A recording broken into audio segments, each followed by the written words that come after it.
You hear What's me all up? right? Cool. Yep. Awesome.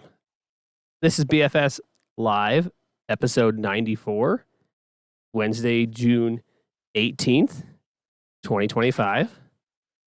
I'm here with Mike Potoczny.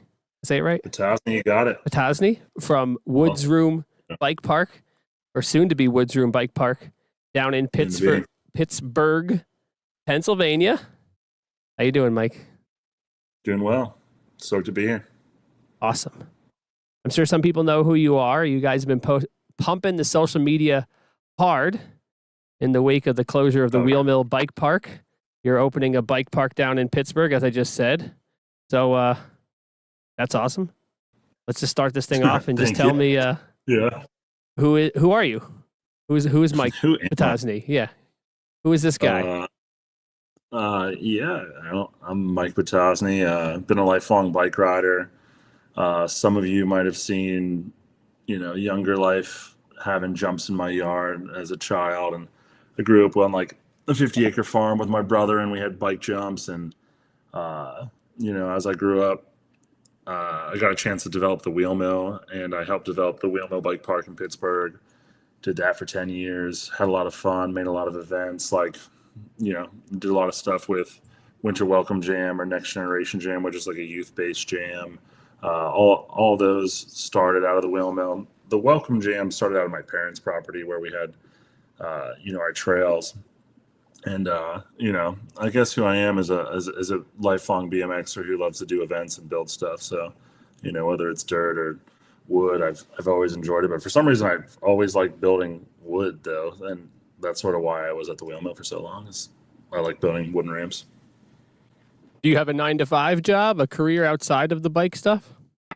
No, actually, I got out of college, and that's when the Wheelmills started. The owner of the Wheelmills, name's Harry. He signed the lease literally like the week before I got out of college, and he had this like meeting, and I went there and talked to him. And my brother Mark and we actually tore down an old skate park called B Cubed. I don't know if you've ever seen that skate park. It was in Road Falls 12. I don't know if you're a video nerd or not, are you, Dave? I was, but I feel like your knowledge is like a plateau, and as you stack stuff on the top, things falls over the sides. So while I used to be a huge BMX nerd for that stuff, I don't remember a lot of it anymore. Oh, yeah. But anyway, they were in a Road Falls 12, but we tore down that whole skate park. We warehoused it, and we were like, 20-year-old punks that didn't have any money to get a warehouse and make a private spot or make a skate park. So then this guy, Harry, was ready to open up a bike park, and we're like, hey, like, we have literally 10,000 square feet of ramps just sitting in storage. And so then from there, it tumbleweed into helping develop that bike park. And just, 10 years later, you're like, oh, we're here. But that was my job. And actually, eventually I left the Wheelmill before it closed. I left the Wheelmill about a year and a half before it closed. I went and worked for Red Bull. And I just ran this like party vehicle and did promotional work for them. And and then I was ready to move on from that job, and the Wheelmill closed. So then a group of us have, decided to come together and make a new bike park. What did you go for? What did you go to college for? History and political science. Okay. How'd that go? Yeah, phenomenal. I actually loved it. I had like pretty much a full ride to a college, so I decided to study what I wanted to study because it would cost me nothing, which was probably a stupid idea, but I enjoyed my education. Awesome. Yeah, but I think I want to just clarify for the listeners real quick, because not everyone that listens is a bike guy, although my audience probably skews bike just because that's my background. A lot of skaters listen to this. So a bike park is basically like a skate park, but only for bikes. So there's no Masonite or skate light, and the features are some stuff would be skatable, but not really skatable. And you have some mountain bike stuff, some like jump stuff. There'll be bowls. Yeah, there'll be sometimes there's street rooms. We're a little different than Ray's, like the Wheelmill was, and then the Woods Room will be a little bit different. So we'll actually have like a mini that can be skated. Like we'll have either Masonite or skate light on it. and then our street section will probably masonite. So at first, when we first developed the wheel mill, we didn't want to be the guys that didn't let skate in. So we actually gave skate a discounted rate and said, we masonited the mini. And then we said, whatever else you can skate, feel free to go skate. Just don't skate, ladder bridges and die. So, on our end, we didn't want to be that exclusive person, but, some other bike parks also just, their model and the lumber they use isn't good for skating. So it's really they just can't. It is a lot cheaper to build only for bikes. You can get away with a lot more in the carpentry work, and the scooter and bike. Yeah. I see you fixing, studs all the time, with a bike, you don't have to. Yeah. Not to go too far on a random tangent. My skate park's been around for 8 years, and it was built entirely by volunteers and assembled from 2 previous parks that closed. So of the majority of my lumber and all of the masonite is at this point 13 years old. Wow. Many places never see an indoor park get to that age. So while it does look like things are constantly in a state of disrepair, and they are, but it's just because you've never seen it. Most indoor skate parks last 3 or 4 years, so the ramps stay in great shape because they only made it 3 or 4 years. Yeah. But I digress. I didn't realize I was talking to a fellow ramp keeper. So we haven't told this story deep enough, but the wheel mill had a skate park that my brother and I stored called B Cubes.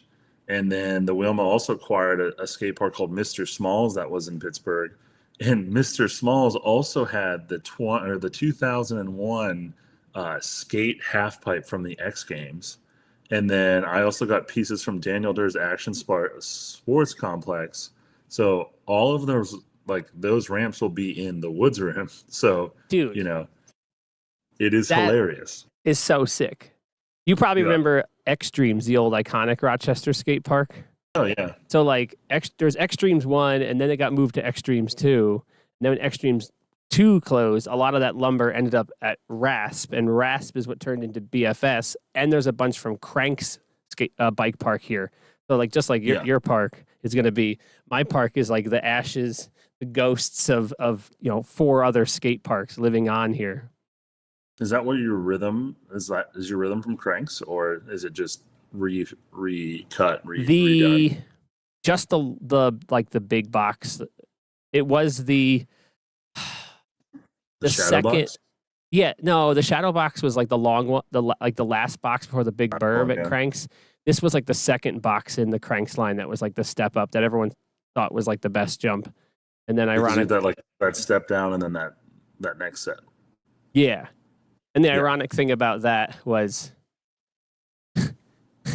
everyone's you got to get this jump. It's the best jump. You got to get this jump. It's the best jump. We take it apart and we brought it here. And then like many ramp builders do, on the inside of one of the cutouts was the dimensions of it. And it ended up being the exact same lip of the box jump that Rasp had. It was the same height and the same radius. And then no one believed it. Everyone was like, no way, it rides so different. It can't be the same thing. But and you're line up the trainings, look at it. What I always say is that when it comes to ramps, context really matters. What's before it, what's after it, how wide it is, how tall the ceiling. Every single thing affects how a ramp rides. And the same exact box jump might feel entirely different depending on where you're coming from. Yeah, I mean, pedaling to a box jump, or if there's a good roll in with the right amount of space, it's all different. Yeah. Well, and my next question is about the wheel mill and the role you played there. But I will say that wheel mill, the jumps were freaking awesome. I'm not a jump guy. I'm from Jersey. I was an East Coast street guy, Animal, New York City, Philly. That was my thing. And if I go to Raise or Joyride, I'm not jumping the big line. I used to, when I was younger, I'd make it the first 2 or 3 jumps and be oh, good enough for me. But when I went to wheel mill, I could jump that big line. I could do tricks on that big line. And they were just, it was so well built and awesome. And we could talk about that later. But what was You touched on it a little bit earlier, but what was your role at the Wheelmill? Like what did you do there, and for how long did you Uh, do it? I played every single role there possible, pretty much, besides owner. But I was a volunteer coordinator. I was the social media director. I was the summer camp director. I was the head of all the education. I ran the bike shop at one point. I uh, was the general manager. I designed most of the ramps along with my brother and built most of the ramps. Um, so I was like outreach, just like, what you are, but I was hired by someone essentially. So Um, you're like the general manager. yeah. What did And I did that for over 10 years. And yeah, it was a crazy wild ride because, I also did events. So like we also had 4 to 6 events every year that had usually over 200 and sometimes was at 500 people at them, which that's was so crazy. wild to, you know, do that while you're trying to manage front counter staff and order stuff and, but you're prepping for a 500 person event. So I also did sponsorship too. So I did a lot of stuff. So we also I think we had 25 sponsors at one time. So like the wheel mill, it was raging. Like we were talking earlier off camera, but before COVID in 2019, the wheel mill had like 20 some employees. It was wild. Wow. Yeah. What And were some the of those some of those weren't like full time. It would be like somebody taught 5 hours of lessons, or somebody, would come in and just do bike maintenance for 10 hours because they had a job somewhere else. But we had 20 people getting paid by us that we had to, you know, do their schedules and make sure things were happening. And that was pretty wild. One day we looked around, we're like, wow, we're like an employer. Like, this is cool. Like who'd have thought a bike park would be an employer, you know? that is pretty crazy. What did the owner? What was his role like? Um, so he came from he came from a construction as a general contractor, and eventually during it he quit to run the park, and he just did the whole back end, like everything with insurances and like anything that the back end that you don't see, which you're doing all the time too, but he also did a lot of like education stuff. Like he was a mountain biker side, and that's sort of how I got pulled in. Is he wasn't a BMXer and didn't know the BMX side, so he needed like a BMX consultant, and that's what my brother Mark and I were for him. And then my brother Mark had a job, and so like I just stayed, and Harry was like, "Oh, I'll pay you," and then just kept on tumbleweeding from there, to being general manager and running the facility. How long was Wheel Mill open? About 11 years. And you were there for like 10 of it Yeah. from the beginning. Yeah, I was employee number one. So you were involved in the whole build out of that place as well. Yeah, and so like how I was saying, like we were like the BMX consultants. Like everything that was BMX was from my brother and I, and then everything that was mountain bike was the owner Harry, because he was the mountain bike. Yeah. So like any like the skinny sections were like his designs, but like when it came to like the jump room or the pump track or the skate park room, that was all like my brother and I's designs. You got a good working relationship there? Oh yeah. Yeah. Between my brother or with the owner? the owner. Oh yeah. Yeah. It was like a pretty decent yin and yang of, we're covering BMX and they're covering mountain bikes. What was the for my listeners, if my park is 22,000 square feet, what was the size of the wheel mill? The wheel mill was 80,000. 80, So that's 4 times crazy. ish yours. Yeah. And what's crazy about Yeah. like the other bike riding facilities like Joyride and Ray's, they're 200,000 and Joyride's 100,000. It's bike parks are nuts. Yeah. What's the square footage going to be for Woods Room? Only 50,000. Only 50. Yeah. So the Pittsburgh, just like inventory of buildings is sparse right now, and like people might say, oh, the economy was bad at one point, but like every warehouse is taken. Like you can't find anything cheap.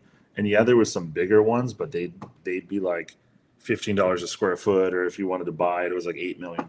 So it was like, that is not possible, you know? So anything that was like the number we wanted, like 50,000 was our low end. Like we wanted 50 to 100,000 square feet for the bike park. But like anything that was that big was just not, like, we don't think we could swing it. So we found a pretty good building, like not a pretty good building, pretty good size, but the building's actually in great condition. So we're like super stoked. It's like way cleaner. The bathrooms are like super beautiful. So like, and it's like on a better street. There's like a brewery down the street. There's a coffee shop. So like the whole vibe of the neighborhood that we're in is going to be really cool. As far as, did you know the details of the lease at Wheelmill? Yeah. Yeah. So are you paying a comparable price per square foot? So, and that's the sweet part of this deal right now, is our landlord is psyched on us. So we actually, our first couple months, we actually have a good deal, and we're actually like under what the Wheelmill is paying. And then in, you know, a time, like a couple months from now, we'll be paying comparable to what the Wheelmill is paying, but we like per square foot, but we have less. So yeah, technically cheaper, but then we're also sweating as like, oh, well, we have enough ramps to bring in enough people to pay, you know, to pay rent. But that's just going to come with us, you know, really thinking out the design and packing as much in as possible. Are you comfortable giving a ballpark on the price you're paying per square foot and that Wheelmill paid per square foot? So the Wheelmill paid a little under $5 a square foot. Okay, that's really good. Yeah. That's great. I pay about $5.50 a square foot, and for Rochester, because I check all the time, I'm always keeping my finger on the pulse. Yeah. I pay a phenomenal rate per square foot for what I have, and I am in a fantastic location. Anytime I find anything at a comparable price to what I pay, it's in like a horrendously bad location, like tucked away in a weird industrial park in the bad part of town. I am in a phenomenal location for what I pay.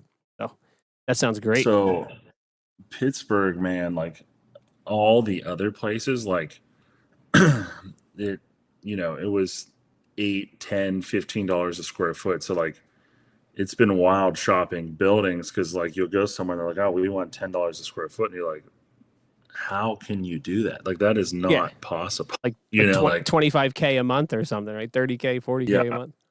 So, you know, think though, like, you know, you're 22,000.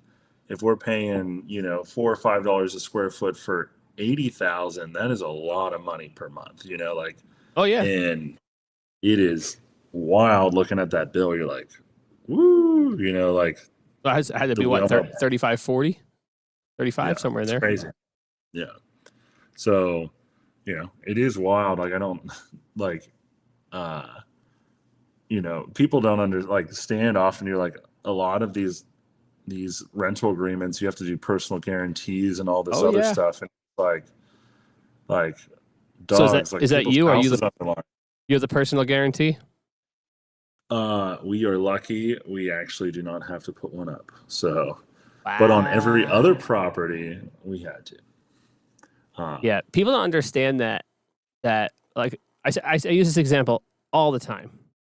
If you own a little restaurant, coffee shop, whatever, you close, you may have lost some money, you hurt your ego, you pack up, you leave. Your landlord is happy to take the kitchen and the oven hood and all that stuff and have it there for the next tenant. You close a skate park or a bike park, there ain't nobody that wants that crap. No. So they're basically going to say, get rid of it, or we're going to get rid of it, and we're going to charge you whatever it costs. Because I went through this when the old skate park in town closed, and had I not swooped in, they told us, like, we're going to go in there with like machinery, smash it all up, throw it in dumpsters, and whatever it costs you or costs us, we're going to charge you. So the cost of your skate park failing is not just you failing, it's you failing plus the cost of dismantling or being charged, who knows, 20 grand, 30 grand for them to throw it in a freaking dumpster. Yeah, because you're not like, that's actually what happened at B Cubed when we were younger and we took ramps. they got a quote to what it would be to remove ramps, and they're like, "Oh my God, let's try to see if any skaters or BMXers want it." And they hit us up, and we're like, "Yeah, we'll take it." And we took B cubed, and then it's funny when the Wheelmill was like getting done, and like the bank and like where they had some loans to pay off, they saw the ramps as worth nothing. It said zero.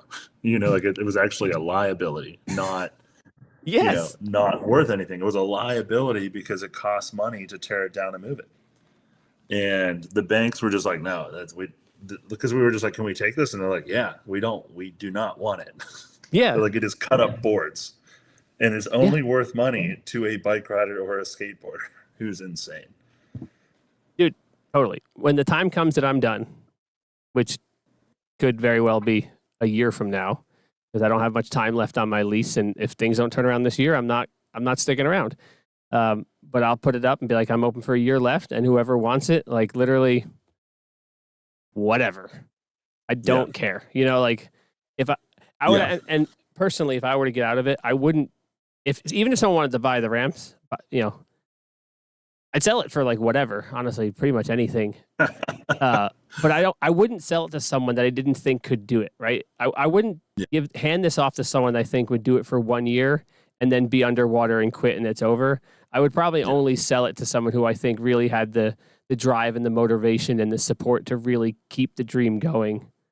But that's a different topic for a different show. I mean, do a service, because we, I left the Wheelmill, and I didn't have enough data to know that the park was doing that bad, and we could have saved it, but maybe there is somebody that could come in and make something happen, but for you, like, and you're going to be, it sounds like you're going to be pretty transparent. You're being transparent right now, but I wish I would have knew a little more of like the Wheelmill's books after I left, because I would have figured it out, because now it's costing way more to move a building in a bike park. Yes. Well, that was going to be my next question. Before we get to that question, I have been very transparent. I've run my business open source from the beginning. Before this podcast was a interview show like this, I used to just do these kind of just me talking to the camera for 10, 15 minute stuff, and everything is out there. I vlogged the entire opening of the skate park back in 2016. You could watch me go from being terrible at talking to a camera to being like decent at talking to a camera. I talk about all this stuff, like literally, like, hey, on today's show, I talked to my insurance agent today, and now I've been doing this for almost a decade, and it's all out there because people call, people email. I want to open a park. I'm like, it's all there. If you really want to do it, go search through my YouTube channel, find the stuff, get some answers. The answers you can't find, send me an email and we'll talk, right? But most people, they have a pipe dream of opening a park, and they don't really want to do it because it's hard as freaking hell. So to go back to what you said, with Wheelmill, things were getting rough, and you said you didn't know what was going on. And my question was going to be, what happened and why did it close? So give me a little more, build up some resolution around the closure, the ending of the Wheelmill there. Same thing. We were talking before. We were talking about COVID. Numbers are down after COVID. Less riding. That was playing out at the Wheelmill too. Numbers were down. I forget the exact percentage, but similar percentage of what you were saying. Post COVID, and we had some really nice weather for 2 winters as well. So like the bike park didn't stack any cash. People were riding in December outside. People were riding early March outside. So it wasn't going, as well as it was years prior. And then I left, and then the owner also just had a lot of family issues, like deaths in the family and, injuries. So like he sort of got bogged down with it all. And, that's what it seemed like. Like this is just my outsider perspective of it. It's just he was bogged down.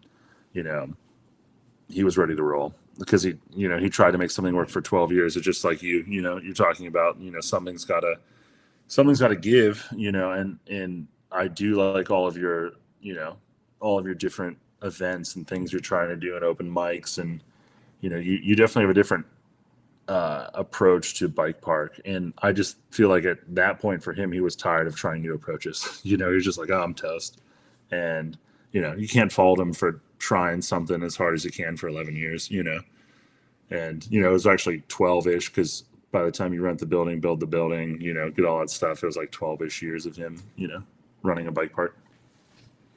Yeah, I will note there, I also hypothesized that the winters thing was a problem, was contributing to the problem. But then this winter, we got slammed up here in Rochester. Yeah. We had a real winter, and my numbers did not change. So that actually, it did kind of like blow that hypothesis out. My winter was a little better. I'm up about 10 or 15% right now. But that's like, I'm up 10 or 15% from my worst year ever. That was followed by my worst year ever. That was followed by my worst year ever, Yeah. Did the downturn of Wheelmill have any contribute at all to why you left, or was it completely unrelated? No, I mean, there just wasn't any like growth opportunity. I was the general manager. I was only making like a little under $40,000 a year. So it's like, if I need to retire and, paying my own health care, paying my own everything, dental, whatever, it's like, man, I'm only making, an okay, like I could have made that managing a Starbucks or, whatever, or working at like Trader Joe's. And you're like, oh, I'm doing all this work. So, I had lifelong industry connections in a bunch of companies. So, I was like, I got to go make some money because the only way I made money was side hustles. Like I build ramps on the side. Like I still build ramps. Like right now, while I'm getting Woods Room off the ground, like I built a pump track this spring. I built a bike park, an outdoor bike park in South Park.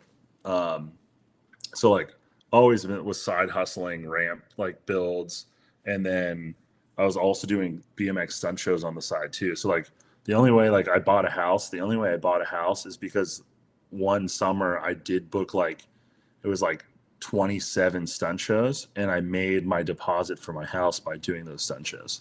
But I literally was working, 4 to 5 days at the bike park and doing a stunt show or 2 stunt shows at days, for a whole summer. And that's how I bought a house, but it wasn't my job at the bike park. It was because I was freaking hustling. So what kind of stunts do you do? It's just portable ramps to go to schools, and I announce, and then usually take 3 people, and you gotta end. You don't do the stunts. Sometimes I would do them. Can you backflip? Depending on, I don't backflip. I hate that. It's a crowd pleaser, dude. Well, that's why you hire Mason Ritter. All right. Yeah. You got a wife and kids and stuff? Just a wife. Yeah, I got a dog and some chickens, man. Cool. I was just trying to build up kind of a whole life outside there. Yeah, that's just why life was lifing, and I was about to get married, and that's why I took the Red Bull job. Is I also same thing with every bike shop owner and skate park owner. It's if you have a skate park and you don't get a retirement, but you supply this thing for the community for so long, and the community doesn't take care of you, it's unfortunate, but you have to go take care of yourself at some point, and I tell people that, don't have the means to retire. I'm like, at some point you got to go take care of yourself. Unfortunately, this road is awesome, but sometimes you got to look at life and go, shit, I don't want to be 70 working as the greeter at Walmart, Yeah, I don't know how much longer I'm doing my skate park. I'd love for things to bounce back and for me to be here for a little while longer. But looking forward, I don't know if I want to do this for another decade. That sounds like too much, And while ending would be horrific for my the duty I feel to support my scene, as you alluded to earlier, pretty much anything I do after this, I'm going to make double or triple the amount of money. And the fact that I do 12 people's jobs, I could do literally anything. I could do framing or construction or welding or management or graphic design. I do literally everything, you know? Yeah. So, but I really don't ever want to have a podcast boss. and make money. Yeah, I could literally use my studio and produce people's podcasts, you know? Well, I'm an influencer, you know? So like that, you know, that's what happened to me. I left and I worked for Red Bull and I made double what I was making at the bike park. So, and benefits and, you know, those kind of things. And unfortunately, you know, I'm sure your demographic that's listening is a little bit older. You know, when you get older, you just have to face some realities, you know? Yeah. Do you want to guess what I brought home last year? $17,000. Lower. Damn. 9,000. It was 12. 12. So my goal was always, all right, if I could, I don't know what the cost of living is in Pittsburgh. In Rochester, it's pretty cheap. It has gone up a lot since I moved here 13 years ago, but it's still relatively cheap. My goal, what I was aiming for, the lofty goal was to bring home 30 grand a year, run a skate park, not have a boss. The only year I did that was the COVID year where things were good, but I typically made about $24,000 to $27,000 a year. And I'm incredibly frugal. I don't spend money. All the things I like doing are free, like riding bikes. Yeah. So that was fine. I was actually able to, you know, put away money for my retirement and do well and invest well, and it's not a problem. Then COVID happened, and it was like 19, 18, 17, 12. And I'm at a point where I'm like, yeah, you know, I got a 1-year-old now, and like my wife works, and we make it work financially, but it's really not easy. 100%. But it's rewarding. The owner of the Wheelmill brought home stuff like that, you know, multiple years. Yeah, and part of it was prior to having my daughter, I could take side work. I would work at my buddy's welding shop. I would, you know, whatever, you know, and had the same exact scenario been happening for me, and I didn't have a 1-year-old that I have to watch during the day, I would just be working a second job. But I can't, because now I have to watch my daughter, and that's wonderful and a blessing, and I love every second of it, but I can't really make money while doing that. So at a certain point, what do you do? It's unfortunately the reality of becoming an adult, you know, but any BMXer, our adulthood is delayed because we're living in a, you know, an amazing Peter Pan world, you know, where 25 just ripping traveling around the world, you know. How old were you when you started with the Wheelmill? 22 or 23, something like that. Wow. Yeah. So how old are you now? 36. Okay. Yeah. I'm 38, so that checks out. Yeah. How old was I? How old was I? 20. I was 31 when I started. 30 when I started the skate park, and I felt like I didn't do anything until that. I feel like I spent like almost a decade doing nothing but riding my bike and not taking life seriously enough. Yeah. But whatever. Which is sweet, you know. I mean, that's the bike riding world, but you know, at some point, you know, unfortunately, you gotta take care of yourself, you know, and you gotta start stretching and drinking water, you know. Yeah, I kind of wish there was a positive masculine role model in my life who kind of like grabbed me by the shoulders and shook me a little sooner and was like, "Hey, just find a happy balance." Right? Yeah. It's just you're a little too much. 'Cause I feel like I could have done exactly what I'm doing now, probably 5 years sooner. But I try to be that voice now to the kids and young men that come here, talk about balance in life. Totally. That was one of my favorite parts of the Wheelmill was just, you know, kids deciding if they want to go to college or not, what they want to go for, what they want to be. You know, it was an awesome part of the job. You know, you actually get to help somebody form, you know, their path. You know, it's sweet. And there's a lot of things that I didn't want kids to make those mistakes. You know, I was like a first generation kid that went to college that definitely made a lot of mistakes and like where I chose to go. You know, I probably shouldn't have went for history, but granted, it was enriching, but shouldn't have done that for a career. You know, like So there's a lot to, talk to kids about. And, that's stuff I've been talking to a lot of, students I had and just general customers. So it's cool. And I shake a lot of kids now and I'm like, make sure you drink water and stretch. Or like, as soon as you get 28, start stretching. like it's important. It looks nerdy, but you need it. Or else your lower back is going to be killing you at 32. And then you're going to have to figure it out and you're going to a chiropractor and PT. This isn't a personal story, but it is. Yeah. Yeah. A lot of that's about balance.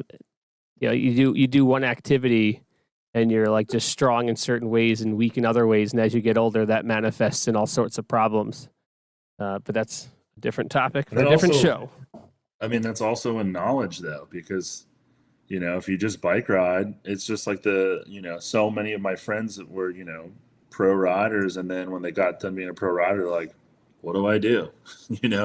And they had to scramble and figure out, their life. And that's something like kids that are even like float riders, I tell them like, still like, go learn how to lay concrete or go learn how to be a plumber, yeah, it's sweet. You can go travel the world, but like one day it's going to end. And what are you going to do, man? Like, but ride it out as long as you can, but you should be learning, as much as you can, as often as you can.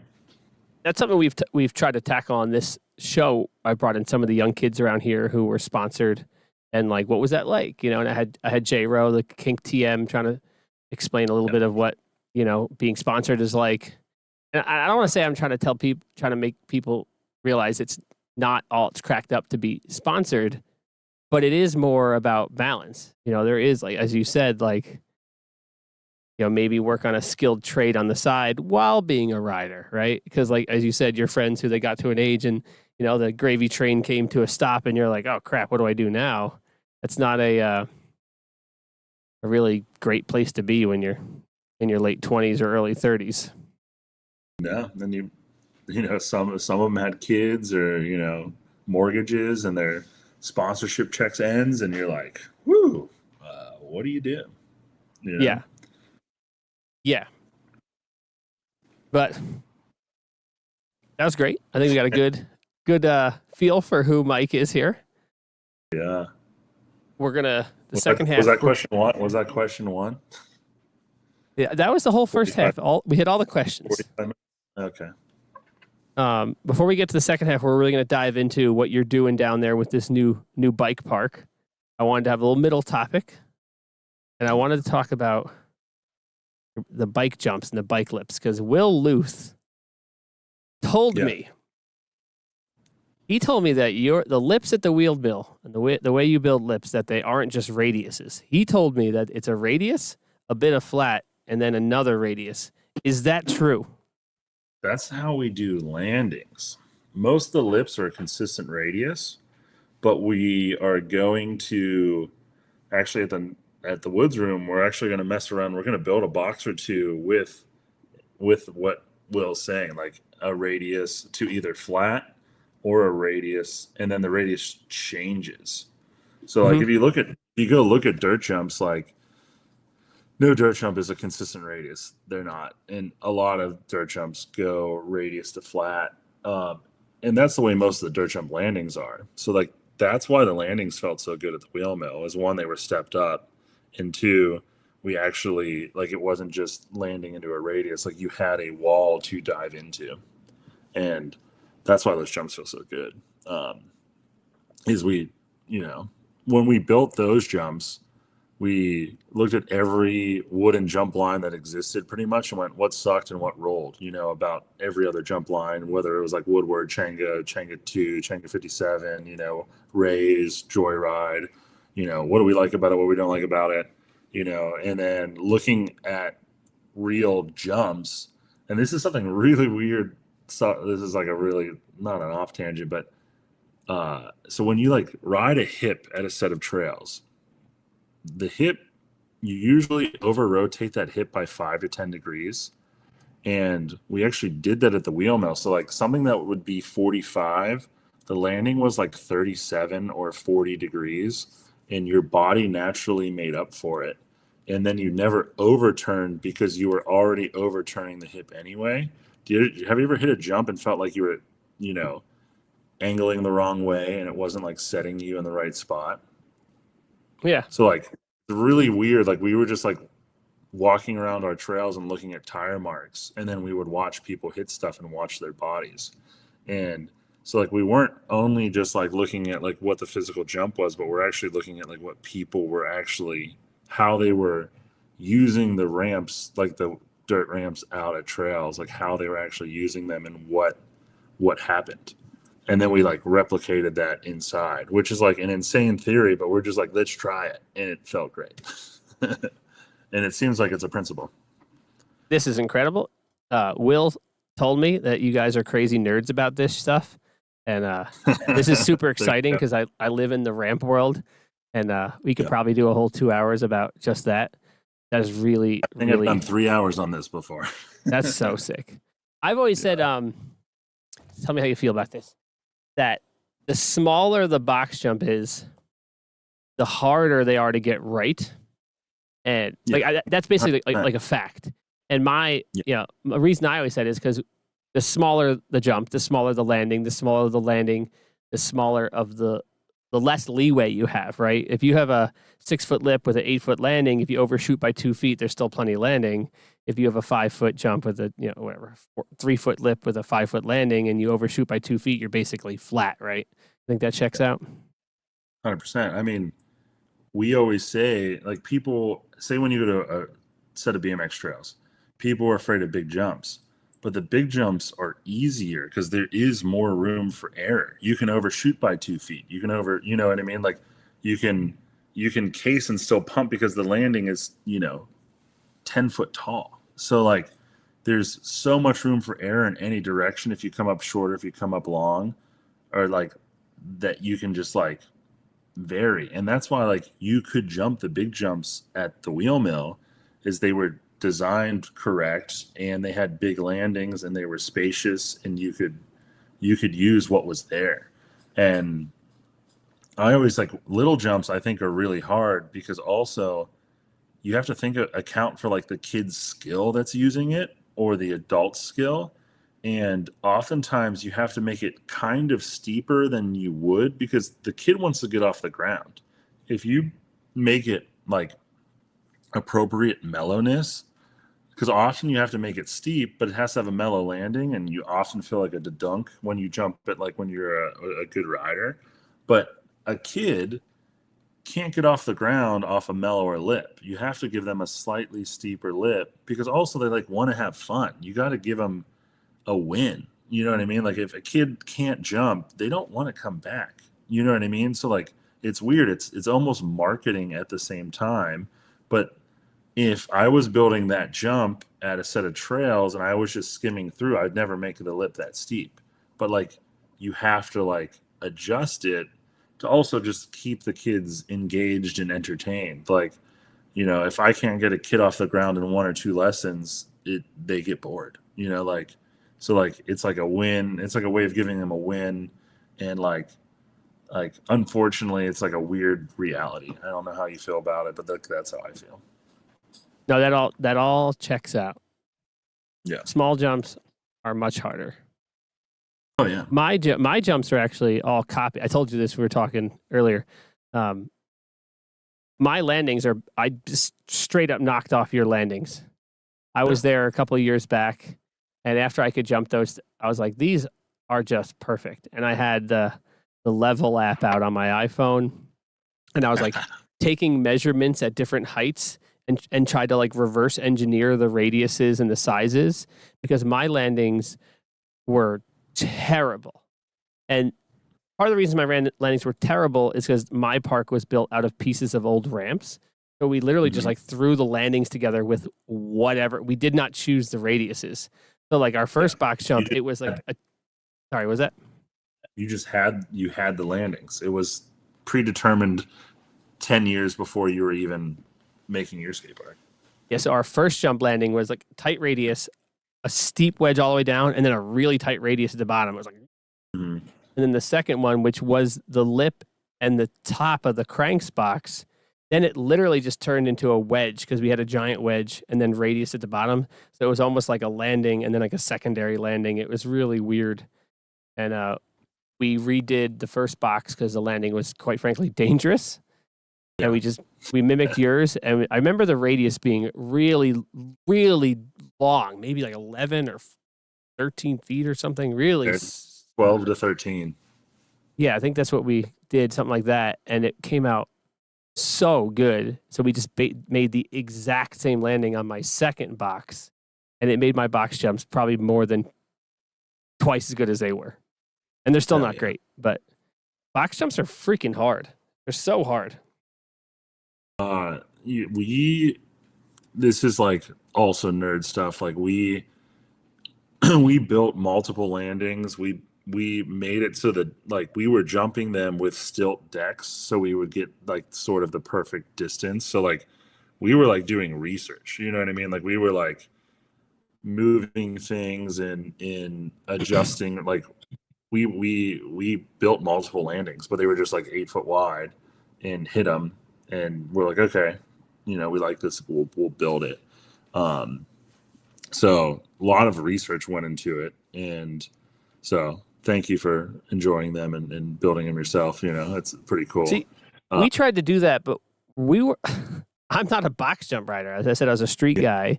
And a lot of the people that volunteered and came and helped were also not like amazingly talented riders. So like, if you're ever at my place and for my people that come here, if you go to the box jump line and you look, there's all these dots on the walls, and those dots are like 1 foot grids. So we would like build the lip, and then we're standing back and be like, okay, that dot is 7 feet, that dot is 8 feet, or that dot is 6 feet. So we have this like, okay, where are we going to put the landing? Trying to visualize it. Yeah. Because like I'm such a baby, I wouldn't jump it without a deck. There's people that would, and sometimes we did do that. I'm not the guy that's gonna do that. So like, what's crazy? Like I don't think the scenario that sort of played out at the Wheelmill had played out the same in other places. Like we were actually trail riders building the replica of trails. It's usually like ramp builders who usually ride ramps more than trails, replicating trails. So the secret sauce, I think, the most to why they felt so good is, we were the ones actually like building the dirt jumps and riding dirt jumps, and we built the wooden replicas of dirt jumps. So we like knew the angles, how they should feel, like how Will Luth was talking about, like, like our landings were the radius, flat radius. And we also were thinking about lips that have radius to flats, which we're going to play with at the new bike park. But we had the textbook of the trails to look at. Like we'd be done building, we'd go to the trails and ride, and then we'd come back to the skate park the next day and keep on building and like look and ride. And like we literally had the feeling we wanted, an hour after we were done building, and then we'd come back and, make sure that that's the way it was feeling. So thinking about the teams that built the ones in the past, there are some that were trail riders, but there wasn't as many trail riders like on the team, because we also had like everyone else helping us build all rode trails and built trails. And like most of the people built multiple sets of trails. So, it's like, I don't know, that kind of crew that's assembled before. That checks out. Now I never really built trails or ramps, and then I built a skate park, and that shows. Hell yeah. That's awesome. I got someone in the chat said full suspension bikes, like long radiuses to flat. Yeah. It feels more natural. And, Shout out Nick Googe. That's the super difficult part, building the bike park end. Like you're mainly a skate park, you have your jump line, but like a BMX jump, like say if you had a big BMX jump that's like 6 foot tall, the landing's 7 or 8 foot tall, and it's going to be about a 15-foot jump out in the woods, that takes like 40 to 50 feet from like the bottom of the lip to the bottom of the landing. And like the room where the jump room was at the Wheelmill was only 137 feet. So something that takes 50-ish feet, like it would literally be a roll into a jump to a turnaround. So when you're indoor, it's like not possible to make the same exact feeling jump. So you're like trying to figure out a replica. And then when you're on a full squish mountain bike, it's almost impossible. Like a 20-foot tabletop that's in a downhill line usually takes up like 60 feet, which is like, that's crazy. That's just one jump. And it's a small mountain. So like, and Nick, who said that, Nick in the chat, who said that he's the manager of the trail crew at Thunder Mountain in Massachusetts. So he knows all about building stuff at downhill parks. Yeah. And people will say stuff about my jump line, and it is crammed in there. Like it's so tight. Like the berm that brings you in, which is loosely inspired by your berm or Wheelmill berm that put you in, is so built into the backside of the bowl that it's like literally some of the wood is cut out around the 2x4s of the framing of the bowl. Like I like every inch I can get. So like, and like Will was telling me how much my jumps suck. I mean, he didn't say it that harsh, but that's how I took it. You should do this and do that. I'm like, bro, there is not 6 inches to spare in that whole first run of the ramp. And just it is what it is. People don't realize like you don't realize like how much you're packing into a small square footage, and like a roller out in a mountain bike trail might take up 30 foot, which is nuts. Like a roller, and you're like, oh, this is just a filler item, But in the bike park, we try to make them only be 12 to 10 foot, but that makes them quick. And so like for a mountain bike or a DJ, so that's like a weird, you're in a skate park world, a bike park world, we have to figure out how stuff works for like a DJ or maybe a mountain biker. And the radiuses are just a lot mellower. But if you go super mellow inside, you don't have there's no downhill. So like, they're mellow when you're ripping down a hill, but when you're on the flat ground, they have to be steeper. So it's like a wild, you're trying to make it feel not too gnarly and steep, but still work for a mountain bike or a DJ. So it's super tough, but it's kind of the fun game and the puzzle, and try to make it all work, and then also make something skatable on top of all of that. But it's all doable, but it's wild. Yeah, my jumps are kind of like you were saying. I tried to make them like dirt jumps, but I wasn't a dirt jumper, so they're mediocre. And when I opened the park, there literally was nobody here in Rochester that rode dirt jumpers. So it was only like 20-inch in mind. And now there's virtually nobody in Rochester that rides 20-inch that rides jumps anymore. Maybe there's like 3 or 4 people, and the majority of people that do are on dirt jumpers. And it's pretty tight and fast for them because it like literally didn't exist in my mind at all when we built it. And if I can go back in time, I wouldn't have built it that way. But it is what it is. But adjusting it will cost you like $5,000 to $10,000, so you won't do. Yeah, that's what I tell people. I'm like, dude, you build a dirt jump and it's a little bit weird. You can like add some dirt or smack down the lip. Like, if I did it wrong, it's like, oh well, it's another 3-day project and a bunch of lumber and a sore back for a week to make a change that might be better. That's what always just drove us so crazy. It's like, man, it's even some of the stuff in the woods room. We're like, I wish it was 6 foot, like or 6 inches taller, 6 inches longer, a foot longer, and it's like, God. And then you're like, well, if we have to tear out these deck pieces, which are now cut short, and they're 2x8s or whatever we were using, you're like, man, that's another $500, and then we're gonna ruin a couple sheets, and you're like, we're at $1,000 just to make this thing 6 inches longer. Oh God. For me to cut a full sheet of 3/4 inch plywood, I better have a real good reason. Big money, dude. Dude, I mean, during COVID, holy crap, a 3/4 inch ply was nuts. It's not too bad right now, but it was bad.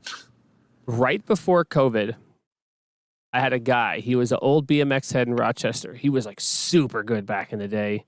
He doesn't ride anymore, but he had a brief stint. He was coming around with his kids. He was like a foreman on like some big projects, and he was over at one of the college campuses. They're building these giant dorm rooms, and he's like, "Oh, we got all this leftover material. If you want it, you could just have it." And I went over there, and like we filled the back of my buddy's pickup truck. I got a stack of 3/4 inch plywood that was probably like up to here, or straight up for free. It was 3/4 like tongue and groove, pressure treated, heat resistant floor stuff.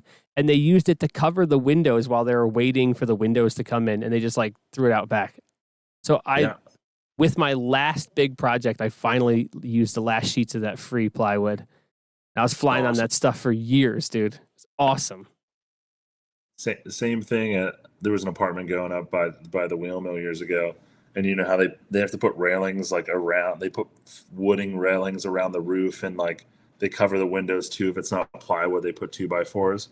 We got, you know, a trailer full of 400 or 500 2x4s just because they were just like for a couple weeks so people would know not to fall off the roof. Oh, yeah. And then they just throw them away. And you're like, what are you doing? I think we got like 1,000 2x4s at a Cranks as well. Dang. But that's such a bummer. Like their downfall is just like, wasn't their fault. It's just like crazy. Yeah, I heard a lot of different stories over the years about what happened with Cranks, and maybe one day I can get Dale on to tell the story.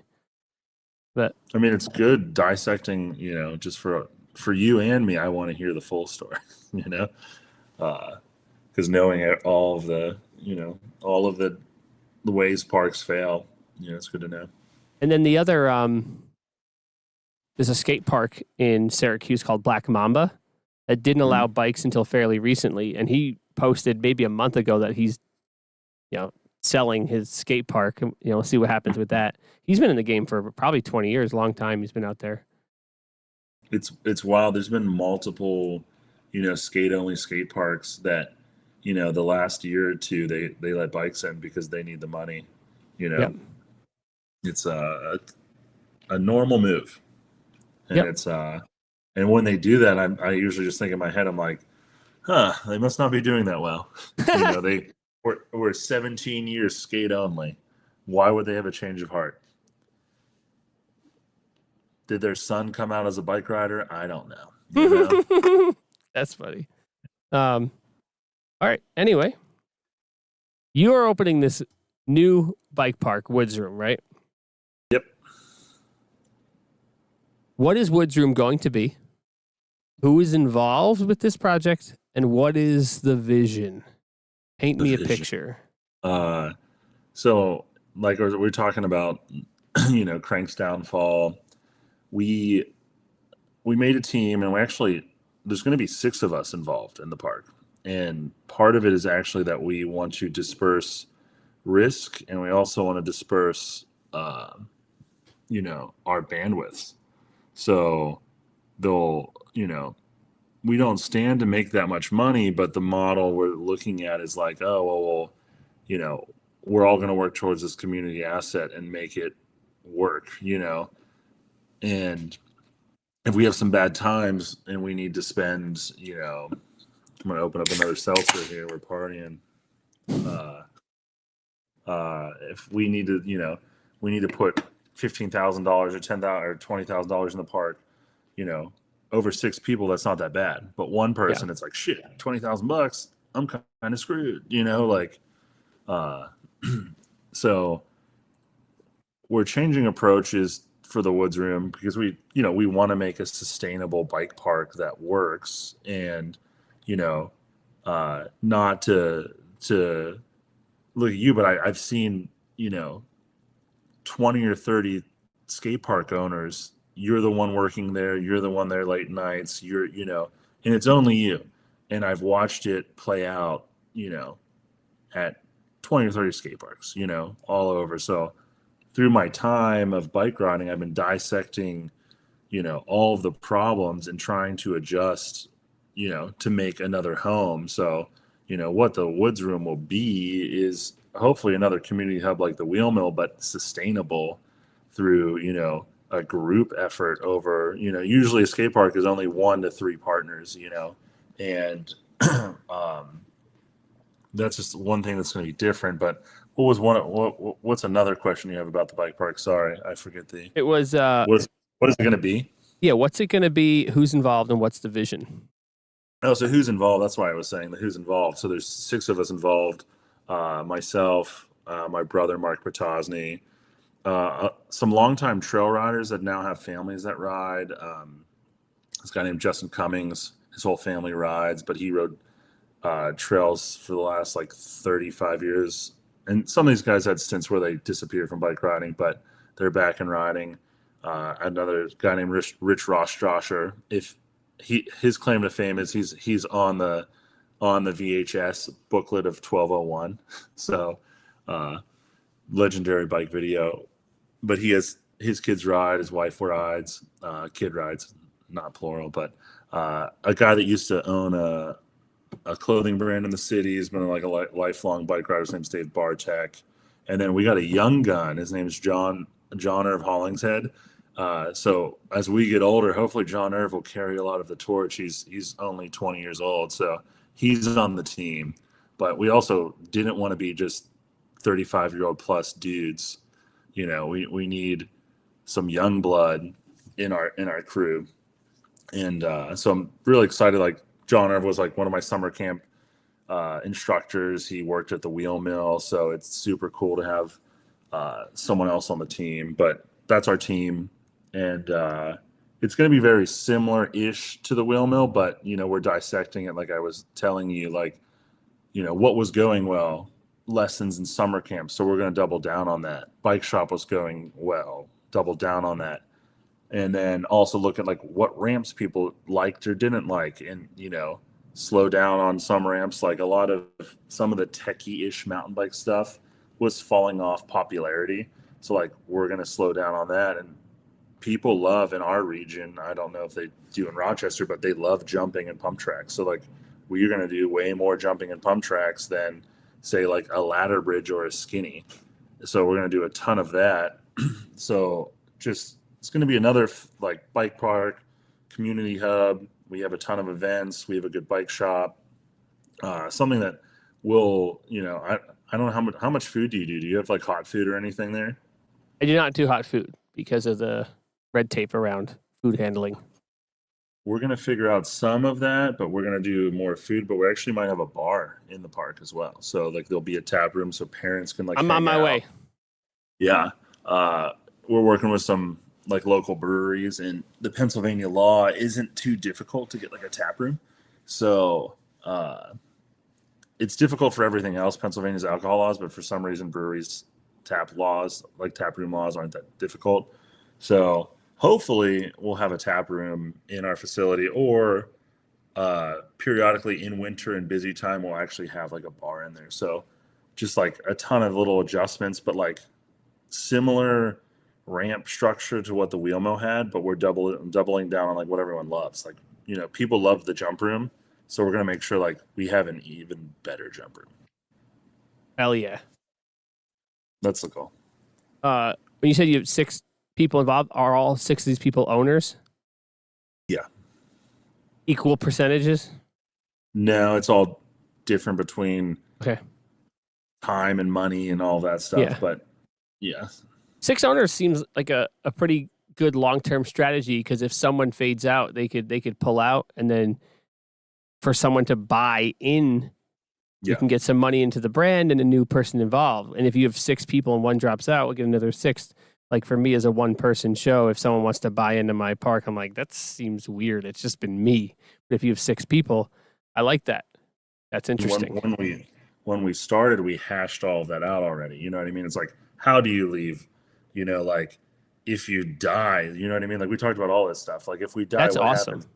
Happens? Can our wife control our shares? Like, what does that mean? You know, like we actually sat down with a lawyer who loves bike riding, who helped us for very cheap, and he hashed it out with us, which was like awesome and wild process. But you know, these are the things we need to do to make bike parks and skate parks succeed, is try these things out. So like we were all, you know, down to figure out this kind of like makeup of a business, and it's crazy and wacky. Like we have to have like this operating agreement that fans out, like if you want to leave, or there's clauses like if you go and kill someone, like your shares are just gone from the company. Like if you're convicted of a felony, like you're just gone. And you don't get it, like your shares are up for grabs from us, like just like crazy stuff like that. But we had to like think about it. And, unfortunately those are like, 1 in a million chances, but like we talked through those realities. It's funny. Is that an actual cause for a felony? No, just like, Okay. it's like if you have to be away from the park for so long, like you'll like, and you can't be an active member. And that's also just like if you disappeared.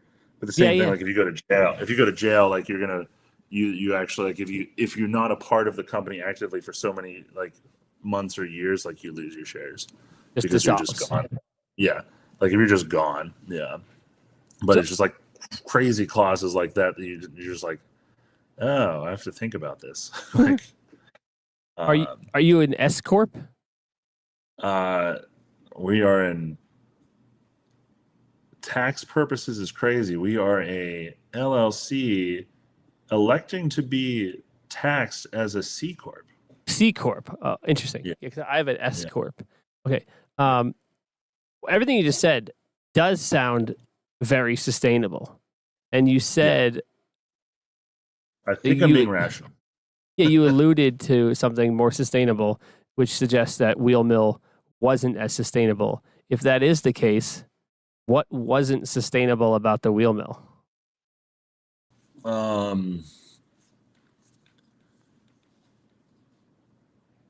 It could have been sustainable. It just went like too broad, and like it had a spin studio in it at one point, and it had different kinds of classes, and just like it mainly that it wasn't like focusing on like what the core culture wanted at all the times. And like that's one thing, but also like that rent was really expensive for 80,000 square feet.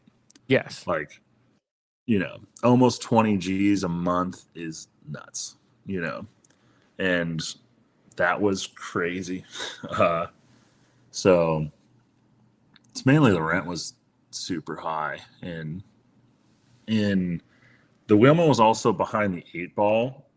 So like the Wheelmill, when it first started, Pittsburgh's like warehousing market is like in demand nonstop. And I know why, but I didn't know why then.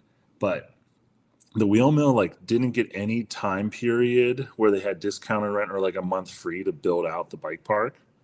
And then it had a fire code issue, so it paid rent for 5 months without being open, and like no, it might have been longer, but we missed winter because of a fire code issue.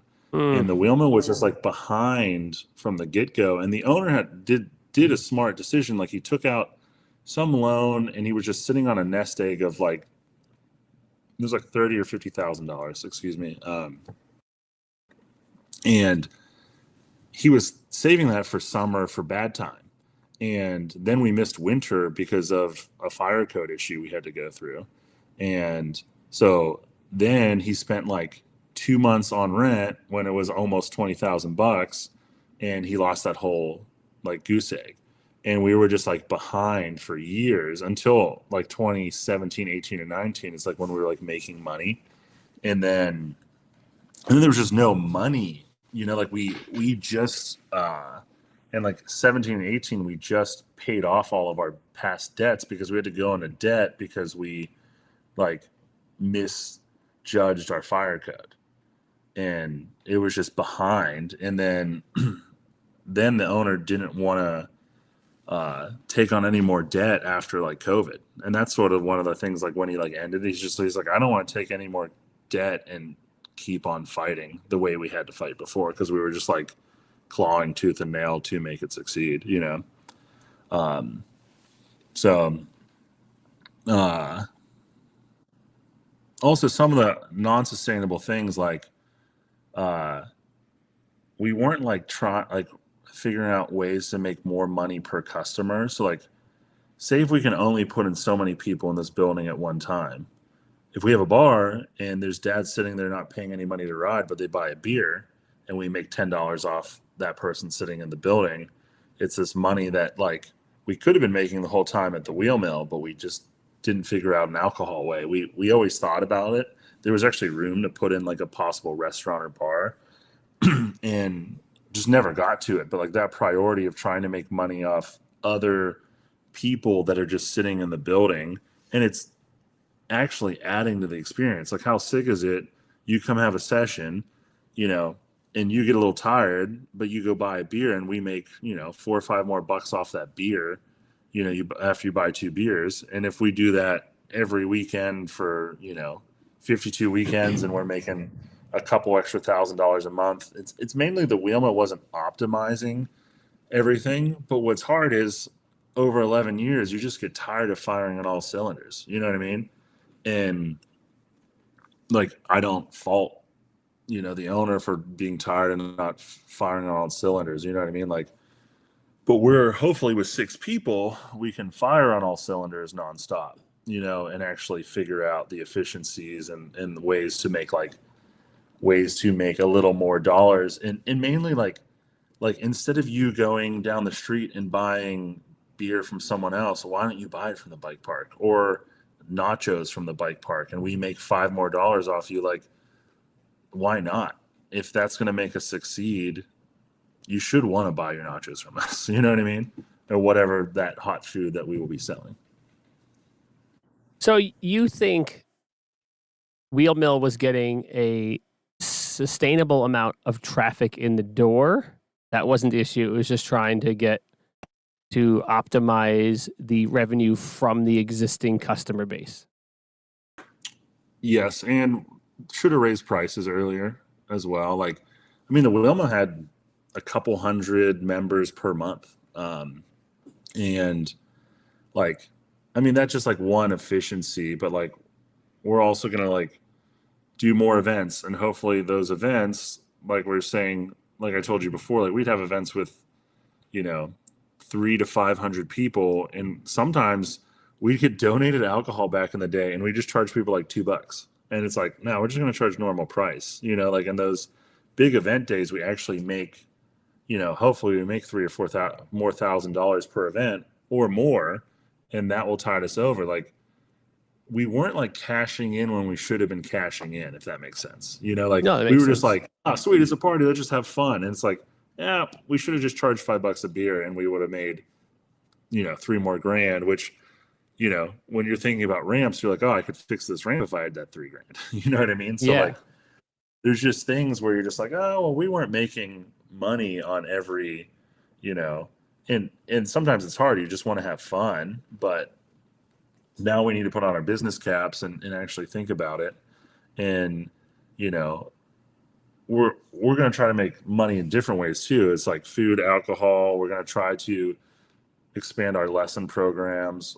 And then, oh my God, I can't even think of it all. It's almost 11 o'clock. Yeah. That's Lesson really program. interesting because I'm on the other side of the spectrum from where you're at, where for the issue I have is I need people in the door. And most of the time when people give me suggestions, it's always some, somewhere between mediocre to terrible suggestion about how to make a few extra bucks on the existing customer base. And that's not going to fix my problem. I lost 25% of my attendance. I got to get people in the door. So it's kind of interesting, your mindset here, where it's like, I just want to make enough money and make more money than the people coming in the door. So you sound like you're pretty confident in the customer base you have.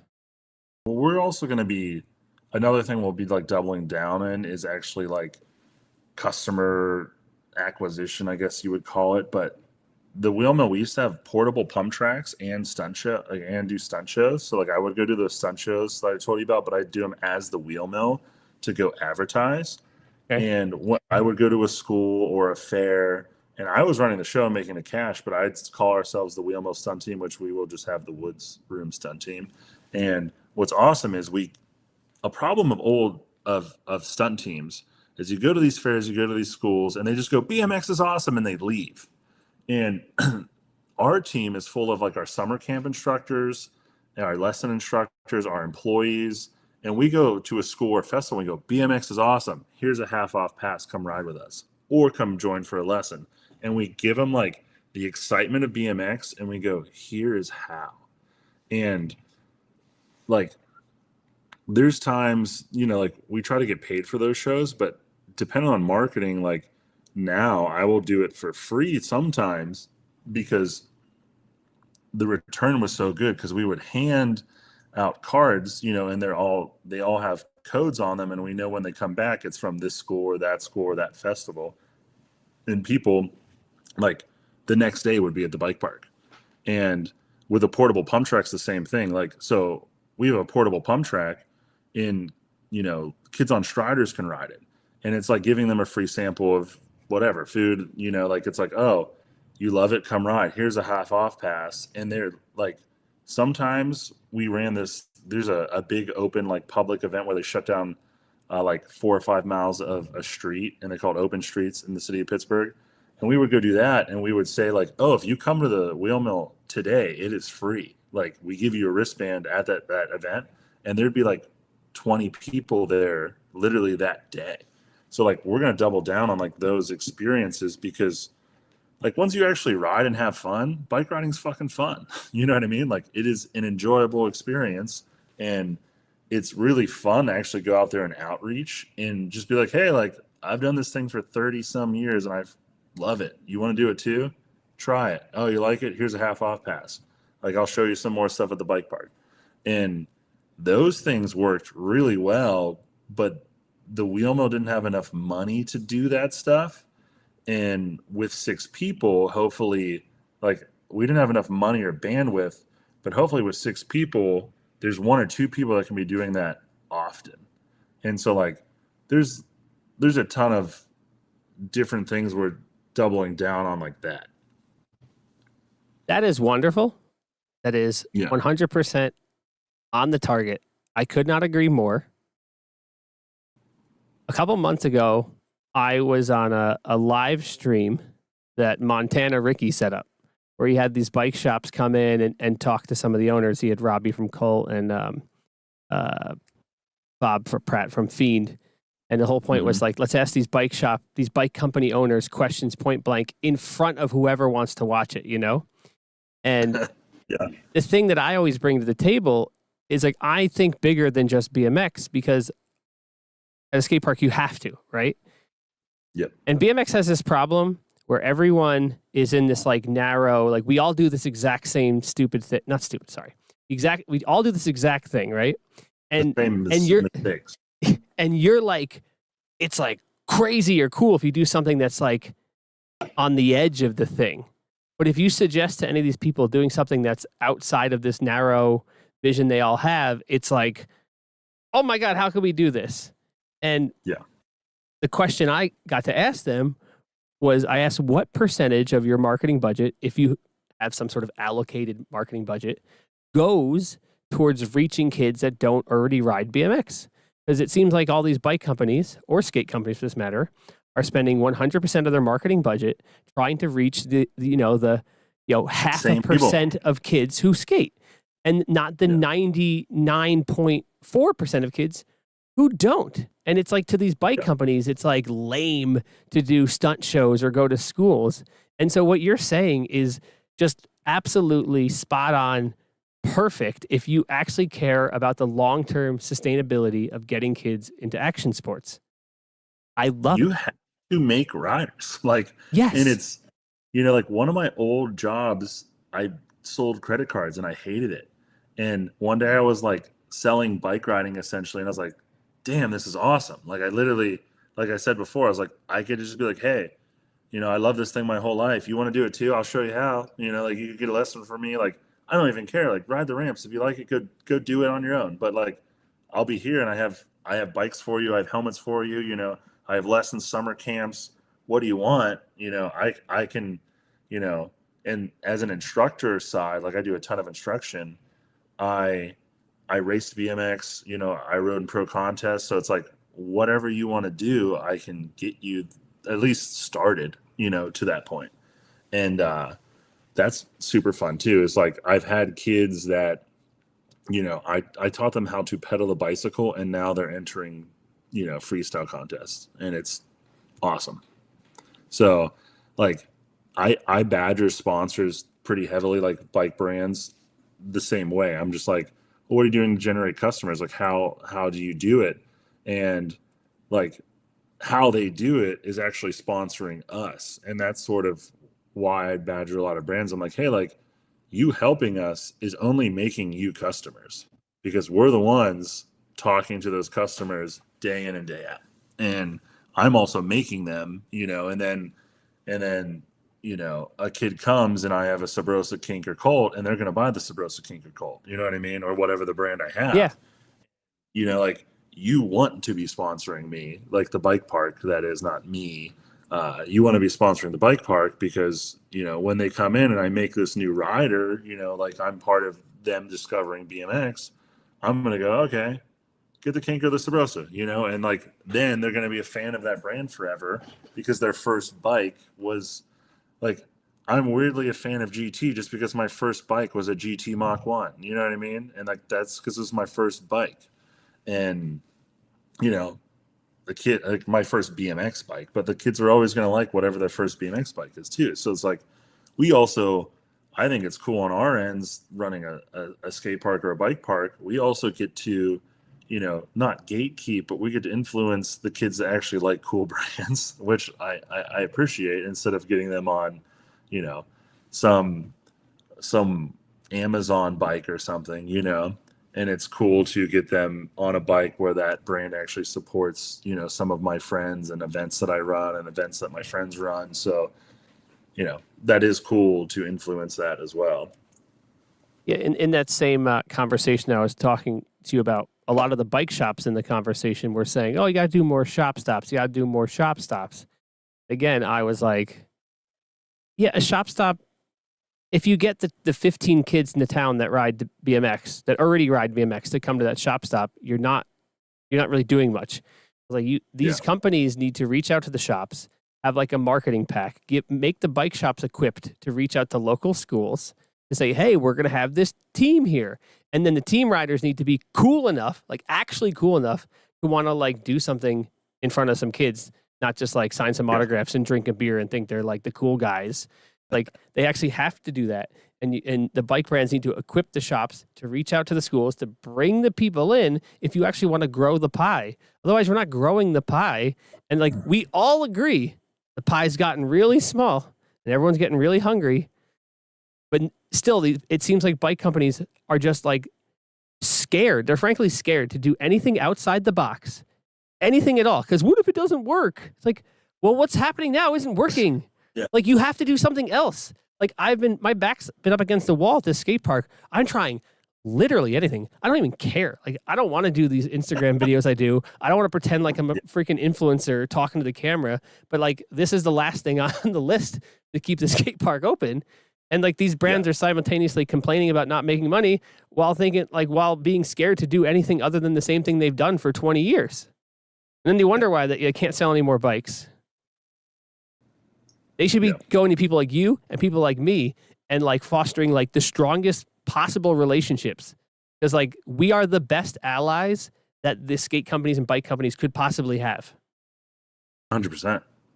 But so, oh no, it's in the Wheelmill had some success in that. Like we had great relationships with like Sabrosa and Kink and Shadow and who else do we have? Odyssey and S&M. Like we had great relationships, and those are going to continue at the bike park, and they do help us a lot.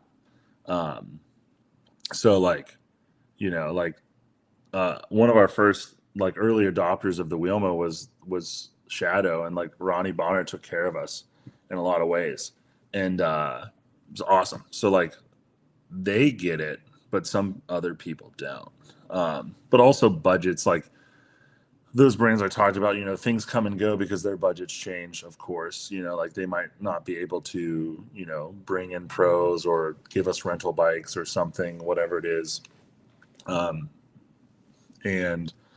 But it's just like so important though, because like all the time, like all of our sponsorships at the Wheelmill and at the Woods Room, like they're not sponsorships, they're partnerships. Like we're figuring out ways to build BMX together, not like, oh, I'm just, putting your branding up and that's it. It's like, no, we're doing work together. Like you're going to do promo for me, I'm going to do promo for you, and we are going to sell some product for you too. So, the health of the industry relies on things like us, like not just us, but things like us. And there's not enough of them. And like another thing we are going to be doing down the road for BMX is like make a sister nonprofit to our bike park.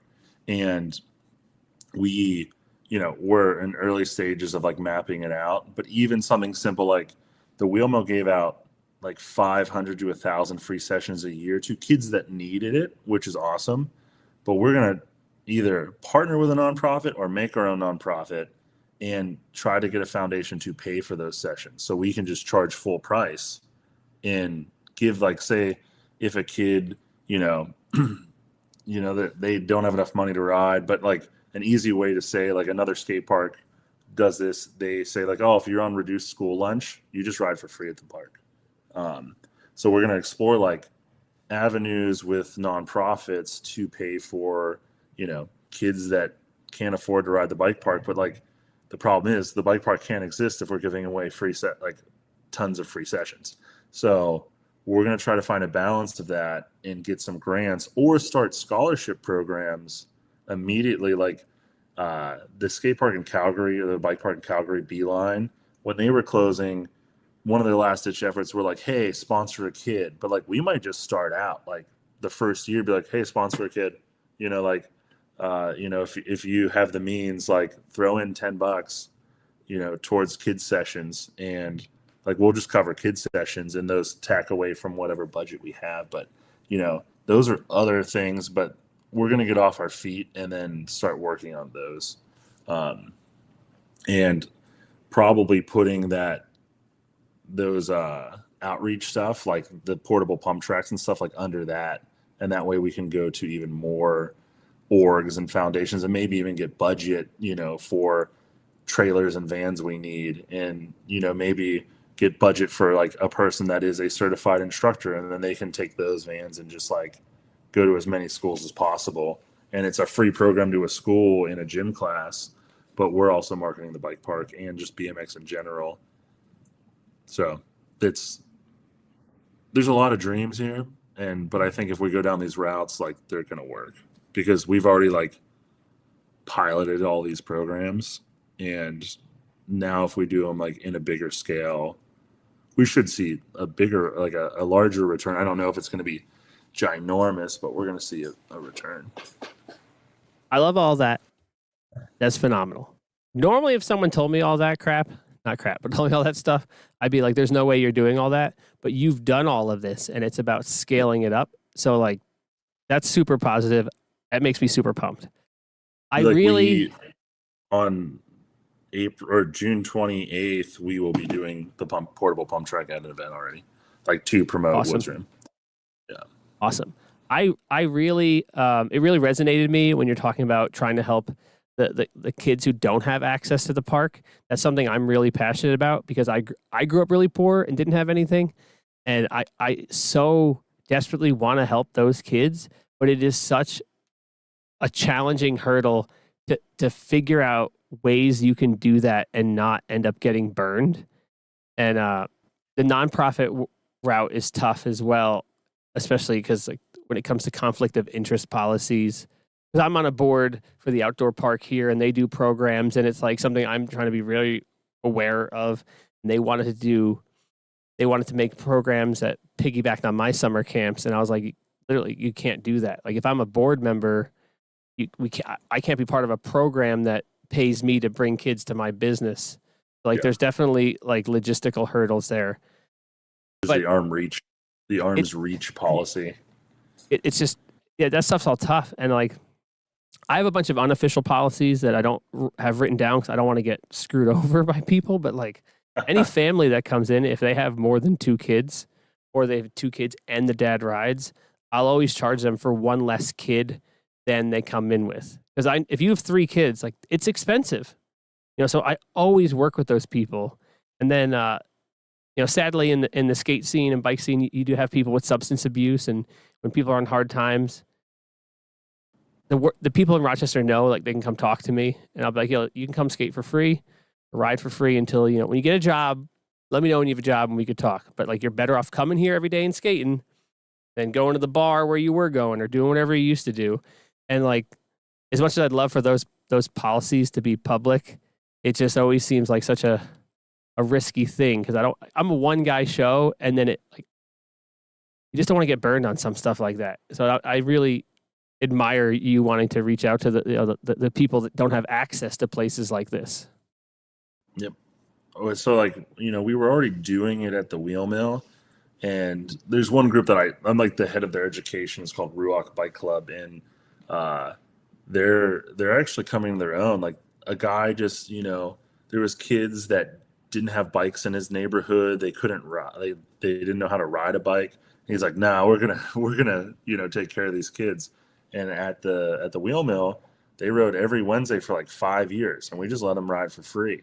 But when the Wheelmill closed, they were like at a loss, and we actually now have them. They have 60 mountain bikes. They are racing mountain bikes. They're racing BMX bikes. It's really cool. So hopefully we can, piggyback off some of that success and grow, maybe, like, that's the thing we're looking at. Like, well, can funding go through them? Can funding go through another group? Can we have somebody make so we're not involved, there's not a conflict of interest, but there is like a moms or parents for, like, BMX group, and they're a nonprofit, and they can, find funding to pay for kids' education and pay for kids' access to riding, which would you help need us. like a Friends of the Woods Room skate park. That's what you need. Yeah. And, I mean, state parks have that, skate parks have that, like city parks have that. Like, those are all things that exist. Why can't it exist for a skate park? So, we're going to explore that. And same thing, we have to think of, like, we've been debating, like, how do we, work around a conflict of interest. And it's so hard because you're like, I'm just trying to help people. You know what I mean? Yeah, right. Yeah, I'm going to help myself a little bit, but I'm trying to help people, because also having the skate park or the bike park is helping people, and that's like, you need to talk to, I believe his name's Jason at Hollywood. Like, he's made a nonprofit model for a bike or for a skate park. So, like, we're almost making, like, the Woods Room is almost like a hybrid nonprofit with how many people we have, and that we're just really focusing on the community side of it. And we're going to do a lot of business, but, like, we're mainly trying to make it function for our community and ourselves to ride bikes. So, a lot of a skate park is so much like a nonprofit. It's like for community good. There's community classes, there's lessons. It's like literally like it. And I like often want to yell at our, like, city governments, like, you pay for an indoor tennis court, you pay for an indoor pool, you pay for indoor pickleball courts, you pay for indoor basketball courts. Why can't you help us have an indoor skate park or bike park? Like, there's all these other things that are indoor that are free. No one even pays, for. It could be a profit generator for the city or a zero, So just, like, kind of wild, to think about all that kind of stuff when you're like, wow, like, there's all these things, and, like, we can't have one indoor skate park in a 3-hour radius that's free to the public or something, or free to people in need. Yeah. People always say that to me, like, oh, reach out to the city. I'm like, oh, okay. Yeah. Let's see how that goes. And if you don't have, when it comes to local government, if you don't have someone that's already in there you're in their ear and they care, it's like you're never going to get anywhere. You're just going to waste your breath.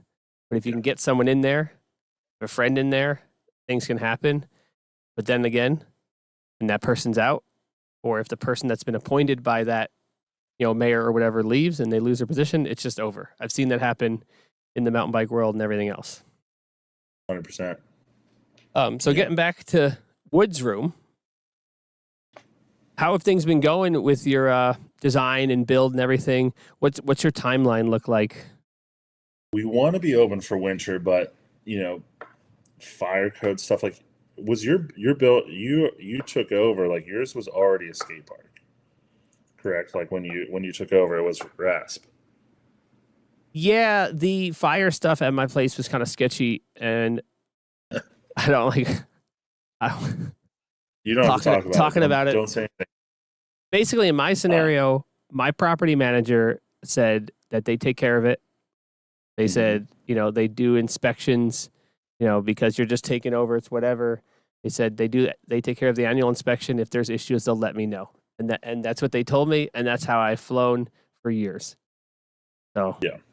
That doesn't sound like it's thorough enough, but I've just flown with that. So in our city, and this is in most places, when it changes use, so like if you go from, like, we're going from an auto parts warehouse to a skate park or bike park, there's way more people in the building, so there's like more expectations on like amount of handicap bathrooms or a fire alarm system. So we have to go through some like pretty serious stuff. And right now we're in, meetings with like 2 different engineers, architects. We have to go through, in like 2 weeks, we're having like a preliminary meeting with the city about like, do they approve what our fire safety is? And then it starts. So we're in a very boring, non-sexy process that's like, do we need a fire alarm system that has this many strobes? And do we need 2 handicap stalls? And it just like, it's all important stuff, but it just, you were just sitting and waiting for them to say yes or no. And then we have to fire these, fire it in there real quick. And then we get inspected to like, oh, did you do your plan? So, and there's crazy like costs for some of this stuff. Like if we had to put a fire alarm system in, it's going to be tens of thousands of dollars. And it's fun. So, we're waiting. So like right now, like our phase is, we got the building, we cleaned everything out of it that, we didn't want. And then we actually, the old bike park, the Wheelmill, there was so much soot that anytime somebody like wall rode the walls, you could see a haze coming off. So we actually just cleaned the whole park. We actually cleaned every rafter, and it took like a whole week. And we had 2 lifts, and people were just going like this all day for a week. And like in the next 2 weeks, we're going to paint the park. We're going to run a sound system. We're going to put some security cameras up, and then we're also going to run like our Wi-Fi, and then the fire alarm. Once the fire alarm gets approved, then the fire alarm goes in. And then we're going to build ramps because we have to run all those wires. And if ramps are in the way, you're just going to suck. So like we're going to get all that done and then start building ramps. But hopefully we'll be building ramps by end of July. And then we want to be open November, December-ish. Okay. Yeah. That's something I did not think of at all when it comes to access to the things above the ramps. I have tons of light bulbs that need to be replaced, and there is absolutely no way to get a scissor lift anywhere inside my skate park. Did not think of that. You're building weird scaffolding. Like that's what happened at the Wheelmill. Like, we were built out, so when something broke, we had to like build a deck over the spine and then put scaffolding up there because one of the ceilings in the Wheelmill was 30 foot tall. So it's like mine are huge. It was nuts. So we're going to try to do all of that now.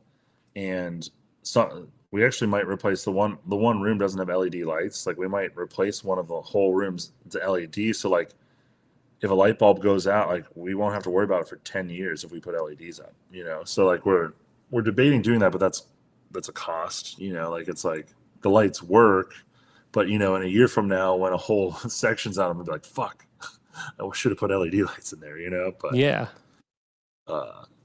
So when the time comes to bring in the ramps and start building, how much of the facility is going to be stuff from Wheelmill? Because I heard rumors that you saved a lot of stuff, and how much is this going to be fresh new lumber?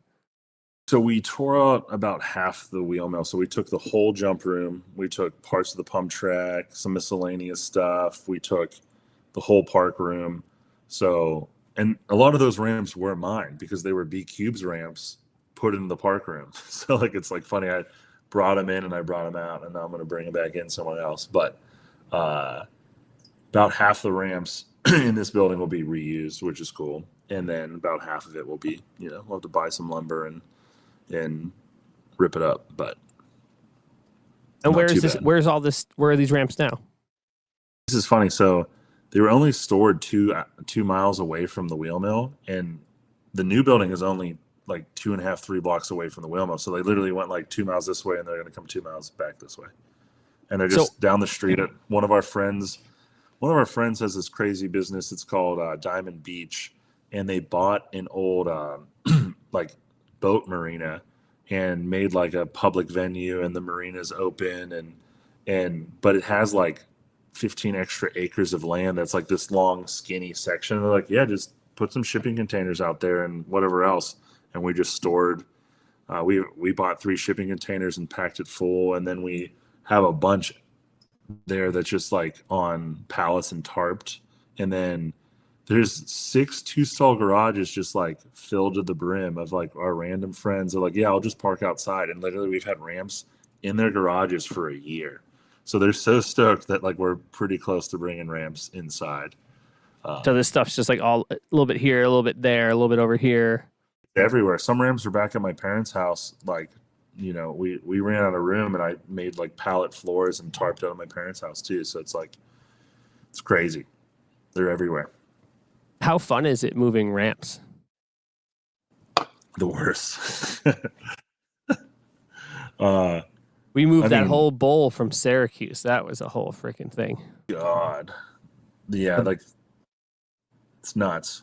When we tore out the wheel mill, some people really stepped up though. We had like some days we had 30 people helping, which was wild.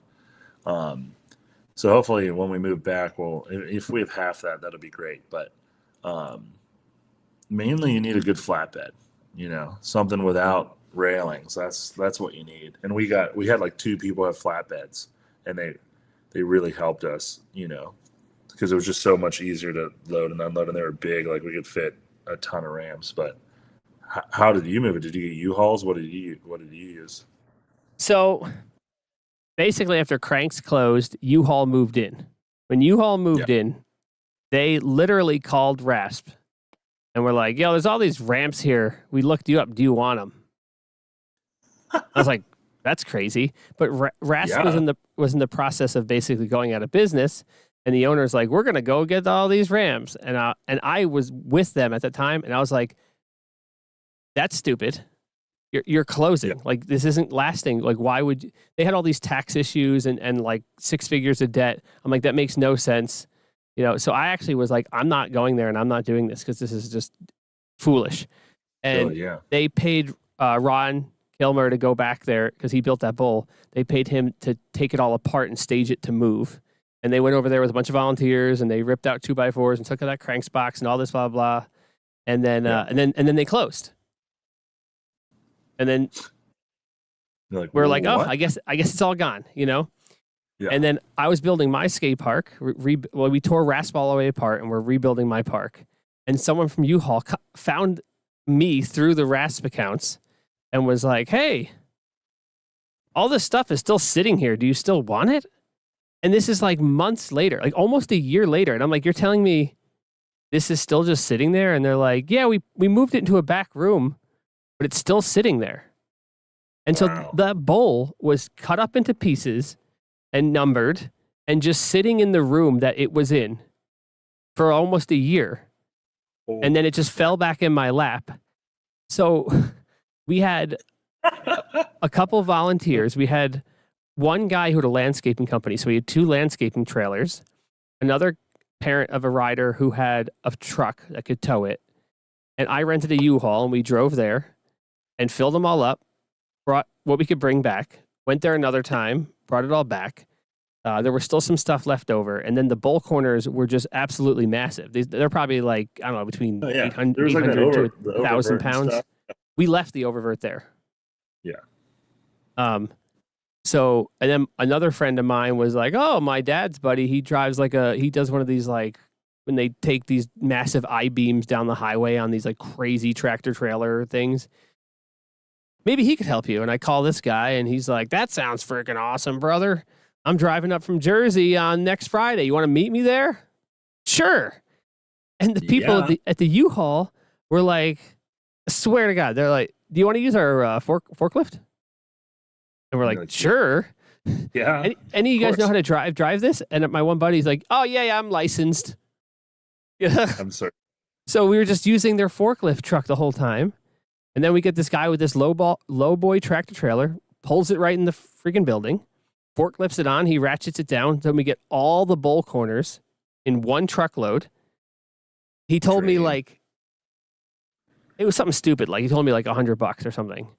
And then he gets to the skate park. We had like 20 people and we literally lifted these things off the trailer, brought them in the bay into the loading docks. And I gave the guy some beer while he was hanging out. And he's like, you guys are real cool. And he's like, I gave him the money. He gave me like half of it back. I paid him $40 and a couple Genesee beers to get the bowl pieces here. Damn. Incredible. So many people, I bring this up on the show all the time. When I built the skate park, the people that show up to volunteer, it's like there's all these people that you think are your friends, right? And then something happens and you need that support and they're just not there. They were never your friends. Oh, yeah. They're fair weather friends. But then these other people show up who you may have never met before in your life and they're there and they get it. And I now have friends since I built the park, lifelong friends, because they somehow found the volunteer page on Facebook and showed up and helped and are great people.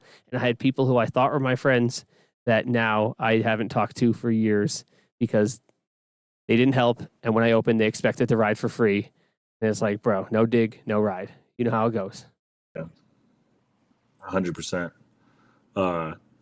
Some of the eyes opening we're doing an Indiegogo, and you can see who gave money, on the back end. And you're like, I know who donated, like you're just like, my friend can't give me $50, a friend that, definitely has money. You're like, you can't just donate $50, And of course, there's a lot of people that don't have that money. And it's cool. Like people are texting me or chatting me on Instagram. They're like, hey, I don't have money, but I'd come help paint or move ramps, which is rad, But it is wild, like watching like a friend not helping, not donating, and no one has to help. I say this all the time. No one has to help me.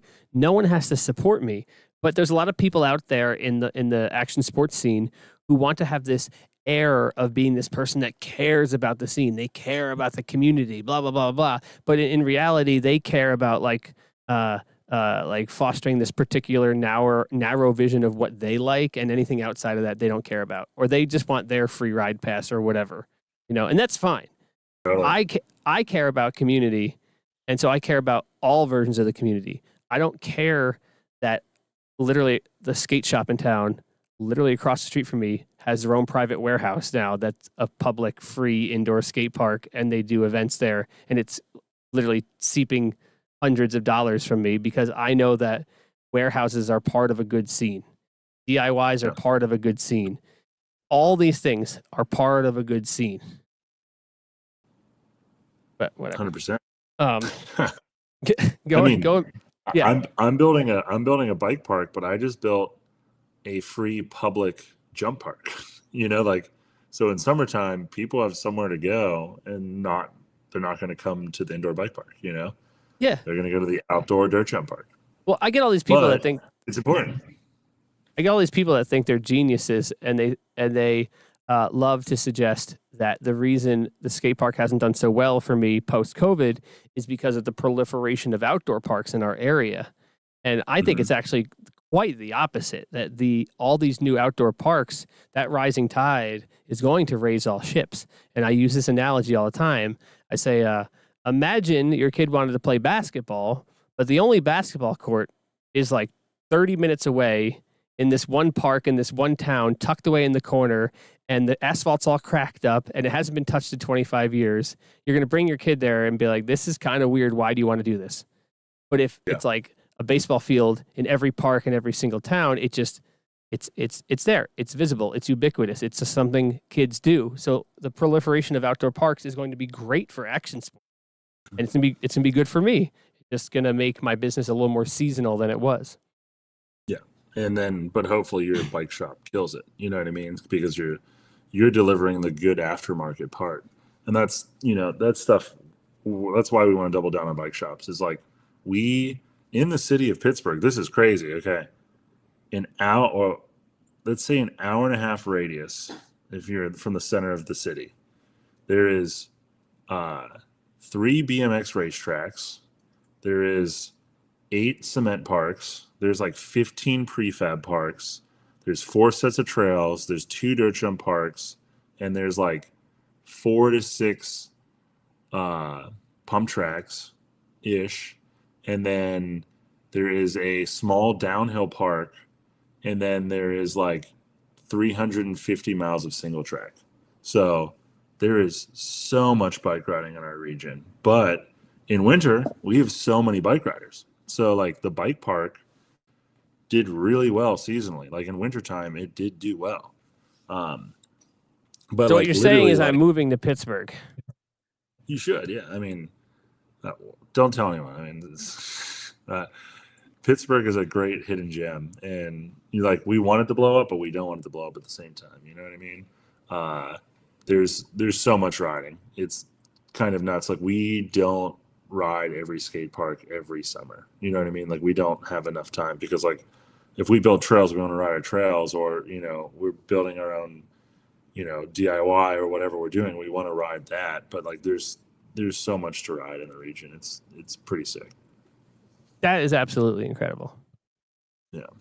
That's what's crazy. Like some people are like, they're like, oh, our town, is this great BMX city. And it's like, we have 2 skate parks. And we're like, we have like 20, you know what I mean? Like it is, and we have an indoor park and, and like we have an indoor DIY. It's just like, we have a lot of stuff to ride. And then if you're a street rider, like Pittsburgh's actually an amazing street town. I don't know if you've ever ridden street here, but it's a really good street town. I have not. I've been to Pittsburgh 1 time, I think. Nice. No, 2 times.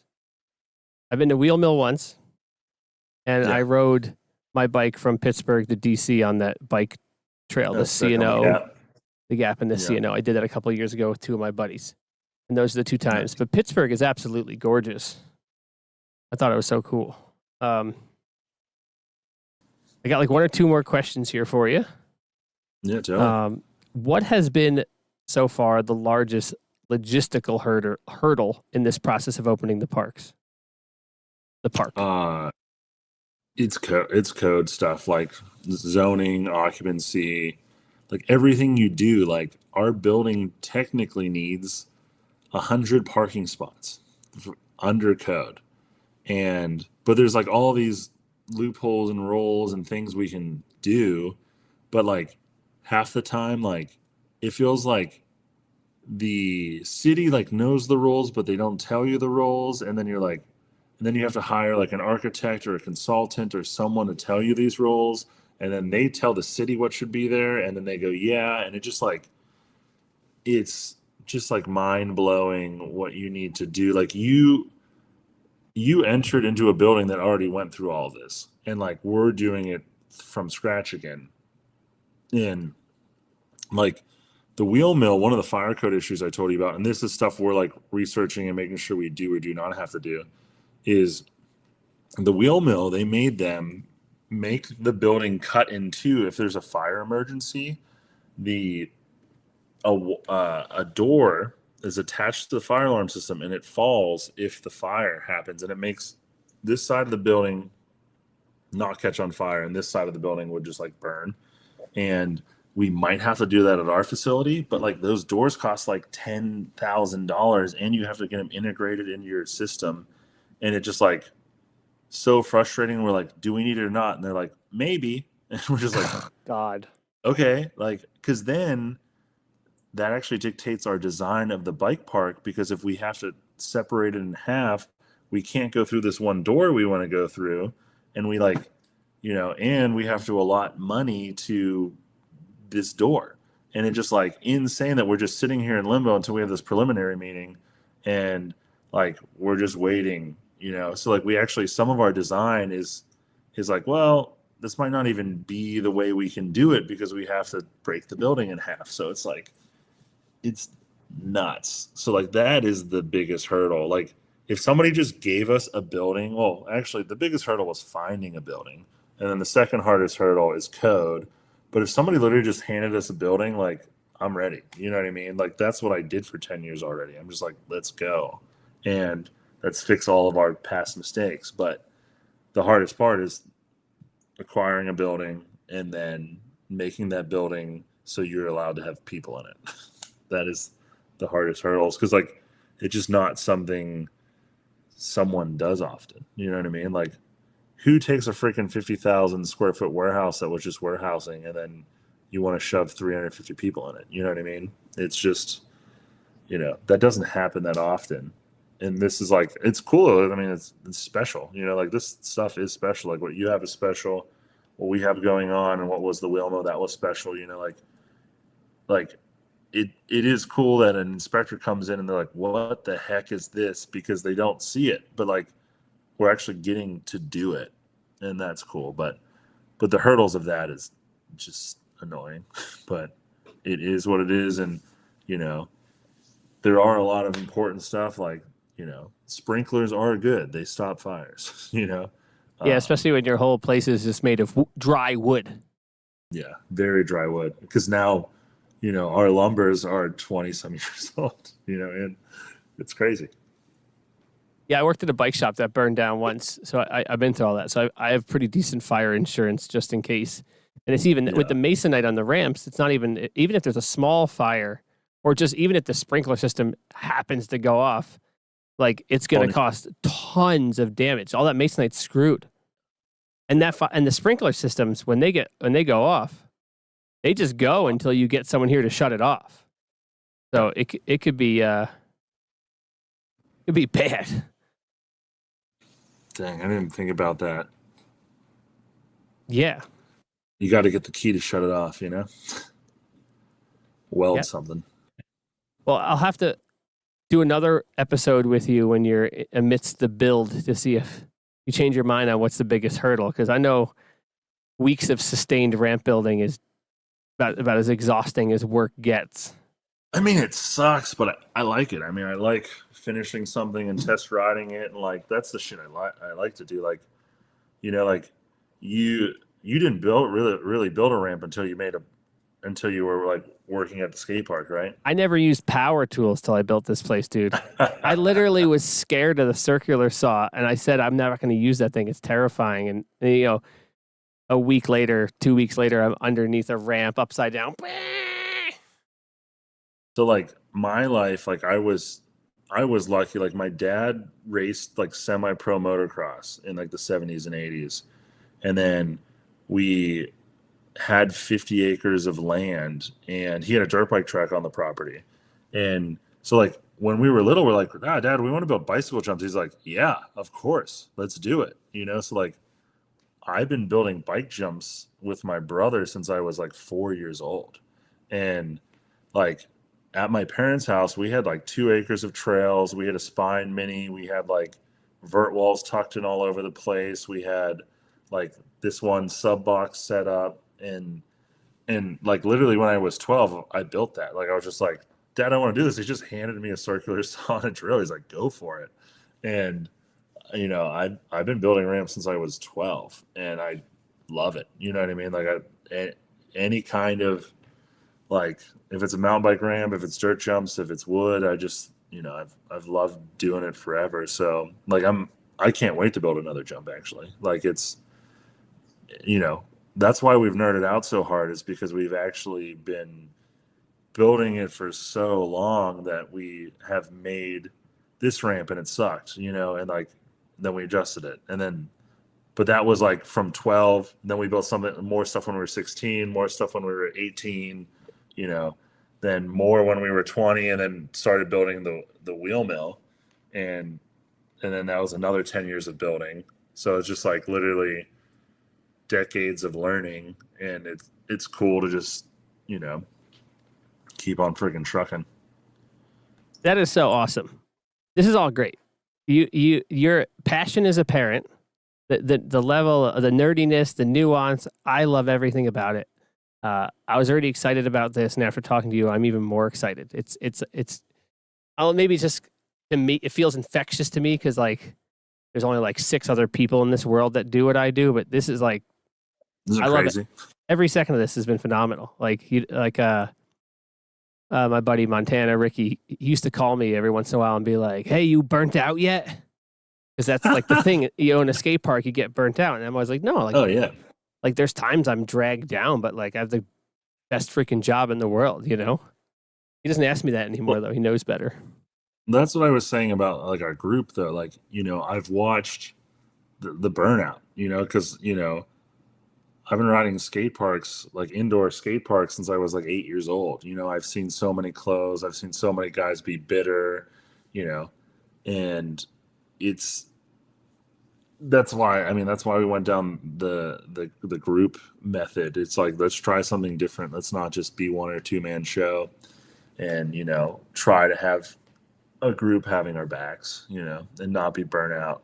So hopefully I will never be burnout. We'll see. Yeah. Time will tell. Everyone gets burnt out eventually, but it's just, it's so rewarding. It's hard to get burnt out. I feel like every time you start to feel drained, there's so many moments, just people leaving the park and being like, "Dude, thank you so much." Especially now I've done a lot of social media this year, and people understand more of the backside, like the gratitude people express, the appreciation for what I do just keeps you going every single day. It's really, really great. So I tell this all the time to people in just interviews, that people are just like, "Why did you do it?" It's like, at the Wheelmill, I literally had hundreds of parents tell me that their kid, like, didn't fit in baseball, didn't fit in football, didn't fit in whatever, and they're like, they're finally happy, like they're excited to be somewhere, and it's freaking cool that, for 11 years we gave kids the chance to find that and give them all of the tools they need. And like, I don't see us as being like a crazy predator company trying to sell them BS. Like, we're selling them good products, good helmets, good like theory of lessons, and good, like, what I see is good in BMX, like promoting it for fun and not being like a cocky asshole athlete. But like, if you do want to be an athlete, that's cool. Push yourself as hard as you want. But we're not like, trying to make these kids act like the best, like I'm the coolest fucking person on earth.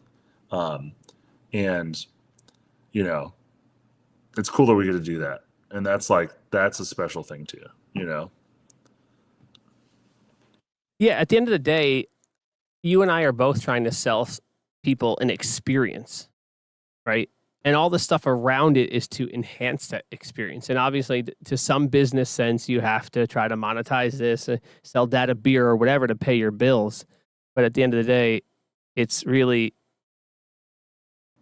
you're selling a framework, a way to look at the world. You're selling kids the access to a space where they get to express themselves, have the freedom to express themselves in the way they want, and to manage risk on their own without someone holding their hand, without their mom or dad being there trying to talk. You do your thing, assess the risk, explore the environment, land the trick, whatever it is. It's like a perfect recipe for your dopamine and serotonin systems that can unwrap what these stupid things in our pockets are doing to all of our brains.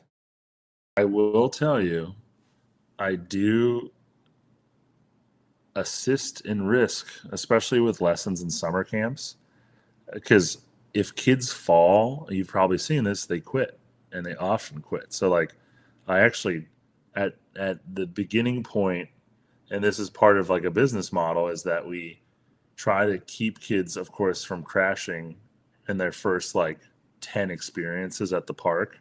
Because if they fall within like the first 1 or 2, they're like, "I told you I can't do it." Like, you've seen these kids. And like, we even try to design ramps that keep them having fun so they can enjoy bike riding. And but like, sometimes I'm like, ah, is that being like manipulative? But at the end, we're actually making them gain confidence to actually believe in themselves. And like, and mainly like it could be based off bad design, or a skate park can only have so many ramps. So you just might not have enough beginner ramps for that beginner rider to build themselves and also be entertained. So it's like insane to think about all this stuff. But if we had endless space, we could make skate parks and pump tracks and bike park stuff. So there'd be this perfect progression model of a kid, and they shouldn't really they should get all these skills and they won't fall that much. And that's what we like.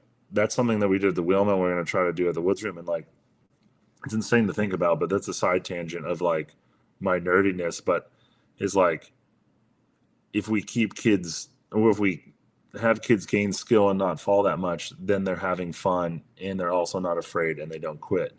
And because actually a hard part of bike riding is there is so much like barrier to entry. Like if you play soccer, you just kick a ball around a field. You know what I mean? Like there's not that much danger.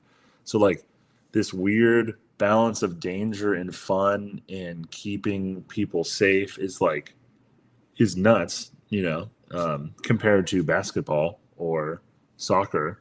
Like baseball is a little more dangerous because they're throwing a ball at you, but bike riding, like you have to have so much skill, and I think that's why, of course, it's not as large as major sports. Um, but it's also the good part about it. Like you're learning so much in your body mechanics. Like you learn so much about yourself and balance through all of this, and like it's so much. It's just beneficial to everything in your life, but it's so hard to get somebody to enter the sport though, because it's not like, oh, just kick that ball in that net. Like it's like I always make a joke, like when somebody someone's like, oh, Mike, like what did you do in bike riding? It's like, well, it's been this like lifelong pursuit of where I pushed myself as far as I wanted to go. Sometimes I was competitive, but what I really liked about it is I can invent all these crazy stuff and I could try stuff for years and years and years and finally accomplish something. Like, you think that's something your kid wants to do? And they're like, no. Like and it's like selling that is actually really hard, you know um so it's something I've been working on, trying to figure out, to get kids into the sport, to make us succeed. But also bike riding is cool. You learn a lot of stuff about yourself, and there's so many cool benefits to bike riding. Yeah, I've seen observed in the post-COVID landscape, it is harder to keep kids engaged in the action sports because they seem to come in with a perception like they're just going to show up and be able to do it. And for anyone that's ever skateboarded or rode BMX, that is totally not the case, especially for skateboarding. And like you mentioned, barrier, the cost of entry, right? Skateboarding, what skateboarding always has on BMX is it's a way lower cost of entry, right, than getting a BMX bike. But the inverse of that is like to go from getting a skateboard to being proficient to get around the skate park is extraordinarily challenging. And I have kids that regularly come in here for a skate lesson, and they're just like, we get 10 minutes into the lesson, and they're just like, holy crap, give me my tablet. They're just freaking over it. And I think it's an area where like scooters do offer a really fast learning curve. And I really try to push kids towards doing both, where it's like, oh, skateboard a little bit till you get frustrated and bored, then grab your scooter and like scoot around and have some fun, then go back to the skateboard. And then when you want to be a man, get a bike, just kind of lay the groundwork for everything. But it is hard in the post-COVID landscape to keep kids engaged. That first little slip up or fall, or the first bit of frustration, the instant gratification of everything has really put action sports at a disadvantage for these kids. And that's actually when I started thinking about all those theories I was telling you about prior. When I heard a kid quit BMX, and he's like, oh yeah, I can almost be a pro in scooter in like 3 years, but BMX would take me 20 years, which is true. It could, to be proficient pro level BMX, it probably takes you at least 10 years, And and I was just like, man, that is like, they get more instant gratification because they can do a tail whip in like a month, or less on a scooter. But on a BMX bike, it's going to take you 3 years to learn. Like it's pretty wild.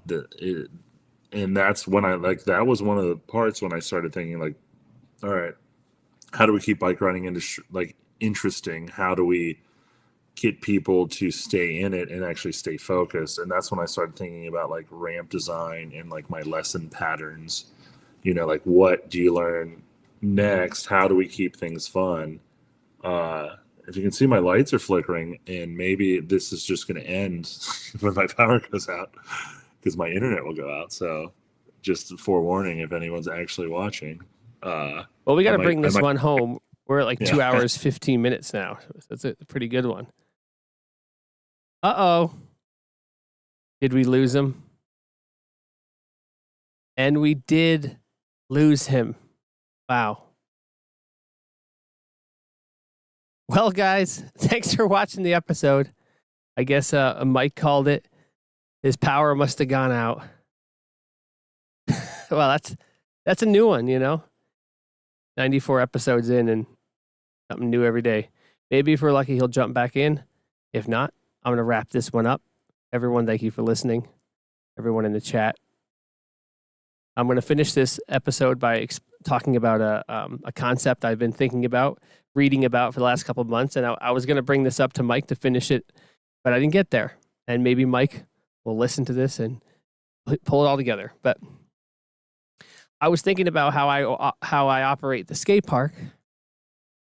I was thinking about all the work, the time that goes into it. I was thinking about all the support I get at the skate park. Hey, can you hear me? I can hear you. I'm back. Well, I'm on my cell phone. He's back. So you did lose power. Yeah. That's hilarious. Well, so funny. Well, we can wrap this up. I'm doing this by cell phone. I was explaining a little concept real quick that I was going to finish the episode on, and I'll just keep going where I'm going from. From all I do and the community engagement and the people helping me at the skate park, it made me think of this idea that I couldn't have possibly thought on my own. So I went looking for it, and it turns out it is a thing. So you know what capital is, right? Capital is money, right?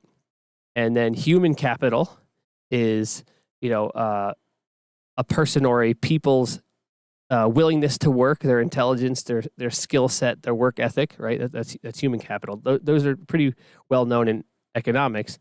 And then I was thinking, there's got to be something else in this puzzle, something like social capital. And it turns out this guy Robert Putnam wrote this book about it in the early 90s. Social capital, right? Social capital is the value essentially from community, right?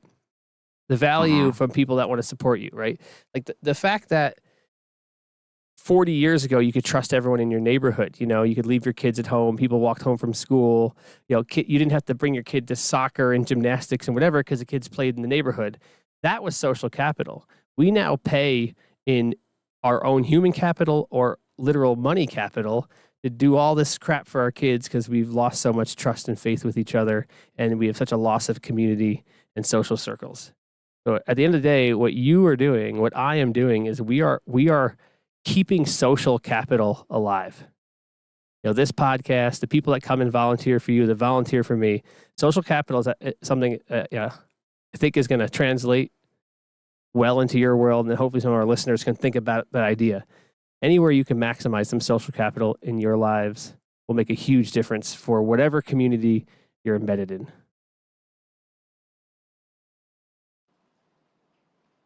Yeah? I agree. Yeah. Cool. So,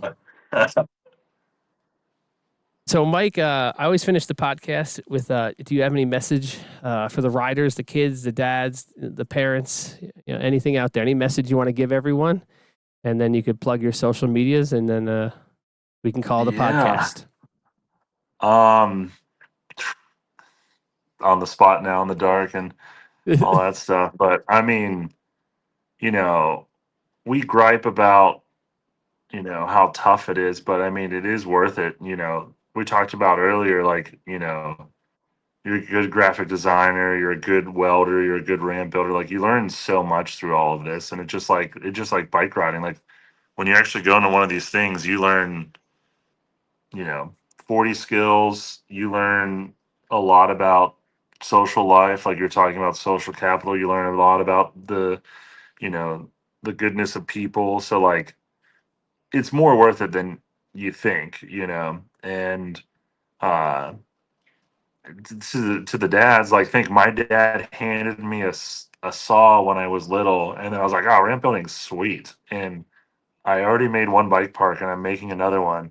And it's because I had the support of my family. So, like, support of your family helps so much. And, letting your kids explore these things is amazing. Like, through bike riding, I've traveled all over the world. I've built a bunch of ramps. I've made a bunch of friends all over the world. So it's, you know, your support can make a kid, live a good life. A lot of BMXers, like, that's why we talked about Peter Panning, is like, some of us have lived more life at 29 or 25 than some people live in their whole lives. So yeah, you might be poor, and then eventually you might have to make some decisions about your career, but you're not poor in experiences and friendships and all of those things. So uh it's worth it, but it's tough. All right, plug them socials and your crowdfunding and whatnot. Let the people know. Yeah, so follow on Woods Room Park on Instagram. Everything else is Woods Room Bike Park. Um, just follow along. We're going to be building soon, so there's going to be a lot of cool, videos of our building process and what's coming. And we currently have a Indiegogo, which is a crowdfunding platform, but we got a lot of cool stuff on there. You can just donate to the park. You can give any amount of money, but there's also things like you can get a signed frame from Jamie Bestwick. You can get a lesson with Chris Doyle. You can get art with Mason Ritter. We just put something up, which is hilarious. My brother Mark won a Nora Cup for Trail Rider of the Year, and there's also 3 other Trail Riders of the Year in Pittsburgh. And if you have dirt jumps, if you donate to the park, they will come and help you butter your dirt jumps. So uh, donate to the park. There's some really cool stuff, and we're gonna have some fun and make the bike park with these funds. But you heard all the wild stuff that we might have to do, like putting in a fire door, putting in a fire alarm system. That's where that money's going. Is there's some foreseen costs, but there's some unforeseen costs. So if you can help, even give $5, whatever it is, it'll go a long way. All right, people. Send the Woods Room some money. Hit up that Indiegogo. Tell them BFS sent you. Yes. I'm going to watch Road Fools 12, as you brought up earlier. I'm planning to come down there in maybe August or September. I'd like to do another podcast on location. I'd like to have a beer with you and talk about ramps. Perfect, yeah, whatever we can do. I'm going to try to maybe bring 2 or 3 people with me that know how to swing a hammer or use a drill, and bring all my Milwaukee tools down there and give you a hard day's work and support the cause any way I can. And then I'll return the favor. I'll come fix whatever lip you need in your jump line. My lips are okay. Whatever. You said something's wrong. We'll come dial it in. The big problem is like this hip berm kind of thing. And it's really scary because I could rebuild it, and it's very possible it'd be worse than it is now. And I've talked to Paul over at Paul Rad over at Ray's a couple times about, like, hey, would you rebuild this for me? And it kind of never formulated because life is just tough. So yeah, he's got his hands full over there for sure. Yeah, I'm excited to see what you do down there. We'll check back in with you in maybe a month or 2. Thank you everyone for listening. You know the deal. Well, before you join my Patreon, hit up the Woods Room Indiegogo, send in some money. Then you can sign up for my Patreon. It really helps the skate park in the summer months. Even $5 goes a long way. I'm getting into the thick of it, of being like every month, barely making my bills, or going into a little bit of debt and then waiting for the winter months to kick me right back up. But it is what it is. I own a skate park. Doesn't scare me. Done this a long time. Mike, thank you for being here. This has been an illuminating and great episode. I had a great time. This is probably one of my favorite episodes. And Great talking. We'll talk a lot more soon. Awesome.